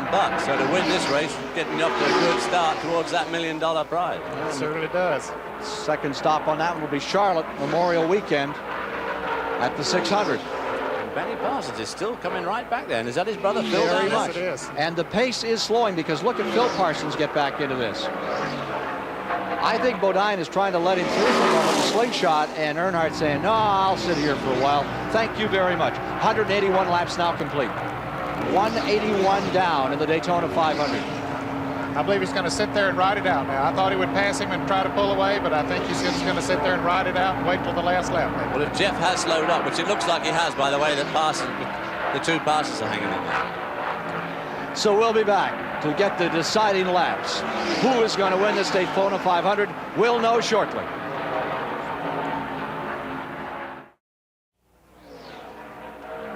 You're with us live here at the Daytona International Speedway. This 2.5-mile Wheel of Fortune that had 42 numbers on it when we began this 500-mile race. 19 of those numbers have already been taken down with wrecks, blown engines, transmissions coming apart. And now we are down to that time when we decide which number will take the big money today. Car number 5, Bodine, stays in front. But Dale Earnhardt, with an overwhelming run, is pulled up and just sits there in second place. There's Terry Labonte running some seconds back in third spot. The average speed has come down to 193 miles per hour as you look at Sterling Marlin, who is running in the 4th position. Darrell Waltrip is maintaining 5th. Bobby Hillen is in 6th, and we only have 6 cars in the lead lap as we get down to decide it. Ron Bouchard is in 7th. Rusty Wallace is in 8th. Benny Parsons is in 9th, and Bill Elliott is in 10th. Here's Chris Economaki. I'm with Richard Childress, Dale Earnhardt's car owner. He pulled up on Jeff Bodine, and now he's just sitting there. Richard, what is he doing? Well, they slowed down about a second, but we just want to try to get some good mileage right now out of the car. Are you telling him what to do, or is he running his own race? We told him to get up there and just draft and take it easy right now. He's just drafting. Is this going to be a last lap scenario? Well, we hope we can all go that far. Okay, Richard Childress concerned about it. Let's go down across the road to Mike Joy and Jeff Bodine's pit.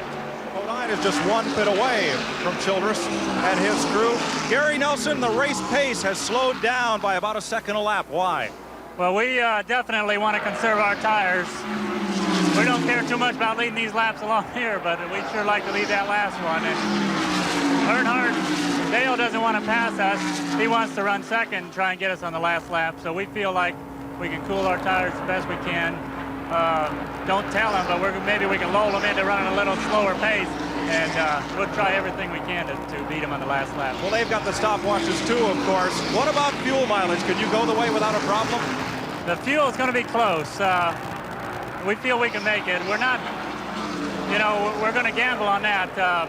If a caution came out, we'd put in a few gallons, but we've really got some tires that we'd rather have on the car.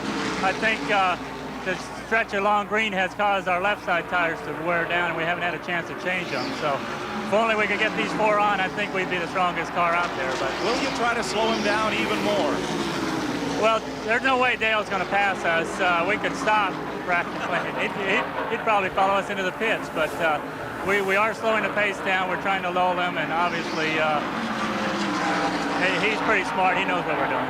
They've all raced in and seen a lot of races here, all decided on the last lap, but it's evident this will be another. May not be the fastest car, maybe one of the best strategy here is not saving those tires. Could very well be. Of course, at the same time, Earnhardt's saving his too. So, well, I think that if I was Jeff Bodine, I'd really be worrying at this stage about fuel. They've got to be awfully close on fuel to try and do 41 laps. Everybody else out there is better off than he is. 14 and 6/10 seconds between second and third place. It will be decided here between number 5 and number 3 to win the 500. 10 laps to go to decide it all. Bodine and Earnhardt battling for first place, bumper to bumper, as we come down to the end of the 28th annual Daytona 500. Next on CBS this afternoon, stand by for the Celtics and the world champion LA Lakers. This race has run a considerably slower pace than had been anticipated. There have been a total of 8 caution periods, 2 serious crashes. Richard Petty dislocated his shoulder in a crash in the second turn, a multiple car crash in turn number 4, wrecking several cars. Joe Ruttman taken to the hospital for observation. He appears to be all right. Now we're down to decision time. As they come by with 9 laps to go, it is a question of saving the fuel, saving the tires, saving the drivers for that last shot to win it all in the biggest stock car race in America. And Bodine knows the speed, the power that Dale Earnhardt has, but there's nothing he can do. He slowed the pace a second a lap, but yet Earnhardt just sits there on his bumper willing to ride it out. And I think that's a good, smart move on his part, David. It is a smart move. What do? I mean, how are you going to make the guy go around? You stop and get out and wave him on. I know he won't go by. He won't go by. As we mentioned at the top of the telecast, these two aren't palsy. Not palsy at all. They have beaten and flammed on each other a whole lot. And if it gets down to decision time, Bodine, it'd be interesting to see how much that racetrack he's willing to use up. You know, we could have a finish like 1979, and this race be given to Terry Labonte back in third. Well, their latest altercation was yesterday at the Sportsman 300 race. That's right. They banged together. Sideways right here at 190 miles an hour to the trial. And Earnhardt came out the winner on that one. Earnhardt says he hit me 5 times. He got me once. I knew it was a mistake. He said the other 4, I'm just counting. See how this one's going to end. They're running at about the pace that the 300-miler was run at yesterday. That 300, what used to be called sportsman cars, now called Grand National cars, about the pace they ran. And it seems as though they're only running 190. They don't care. They lean on each other some more. They don't mind mixing it up. Well, of course, the other thing that can play a part in a race like this is, you know, lady luck again. If you come down to the line or come to you and you just happen to run into some back markers, some slower traffic, can really throw all your plans completely out. 8 laps remaining. Earnhardt won the Clash last Sunday here on CBS, won the 125-mile qualifier, won that race yesterday, that 300-miler. He's on a roll. As we mentioned earlier, the gamblers will tell you, they strike 3 times, that's the time to double up on that man for a 4th roll in a row. Let's see if Earnhardt's going to pull it off. Mike Joy has a report. We're standing right between the crews of the winning, or of the leading cars rather. It's not over until it's over.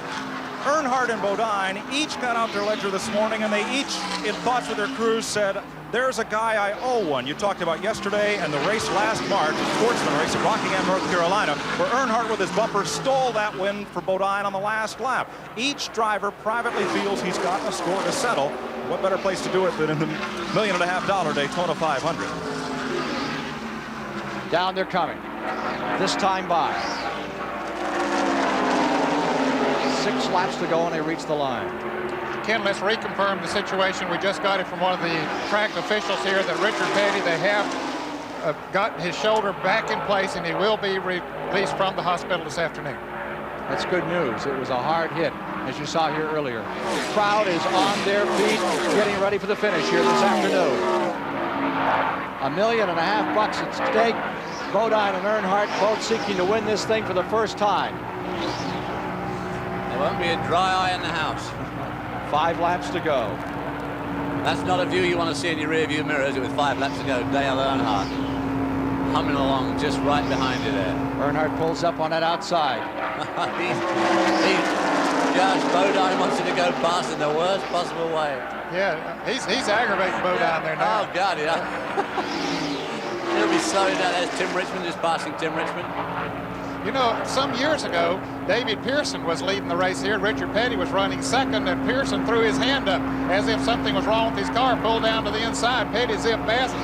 Pearson picked back up the draft and won the race. Happened right here in turn number 1. And Petty was pretty angry at the time. He said, you know, I could have run into him and taken us both out. And David said, I knew with Pearson behind me, he'd never touch me. 4 laps to go to decide it today.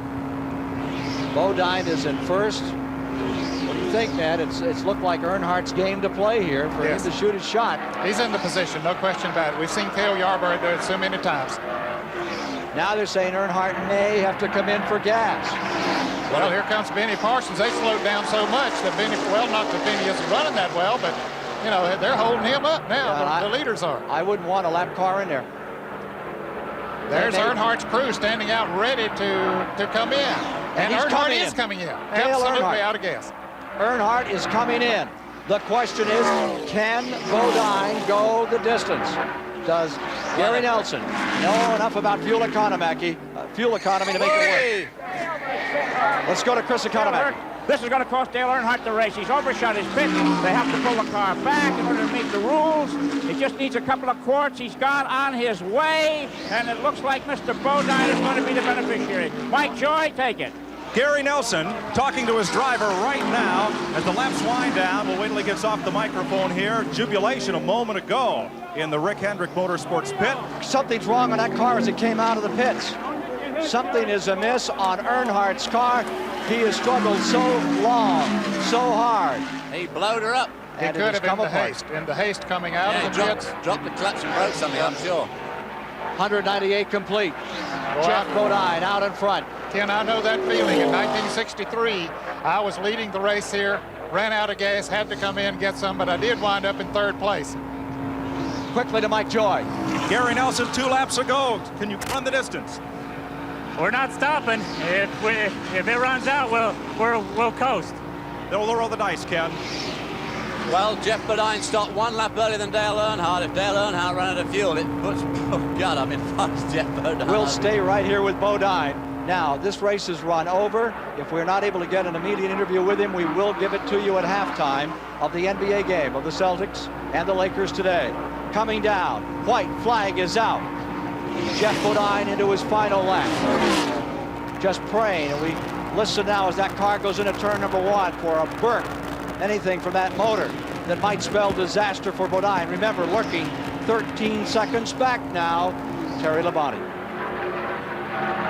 From the in-car camera, you may see Jeff Bodine win the Daytona 500. You may be riding with him. He's in the back straightaway. What a sensation, Ned. That's his fuel gauge. His fuel gauge is the one on the right. See that little gauge that's flickering on the right-hand side of the dashboard and the F under it?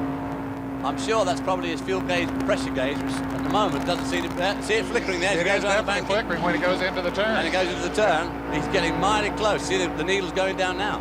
You're riding down for the finish. Checkered flag is out, and you are with Jeff Bodine as he wins the 1986 Daytona 500. Bodine has done it CBS camera on board. The Rick Hendrick Racing Stable out of Charlotte, North Carolina. Jeff Bodine from Chemung, New York has won the Daytona 500 at halftime of the NBA game. We'll be back with you to interview Jeff Bodine today. For Ned Jarrett, David Hobbs, Mike Joy, and Chris Economaki, I'm Ken Squire saying so long from the Daytona International Speedway.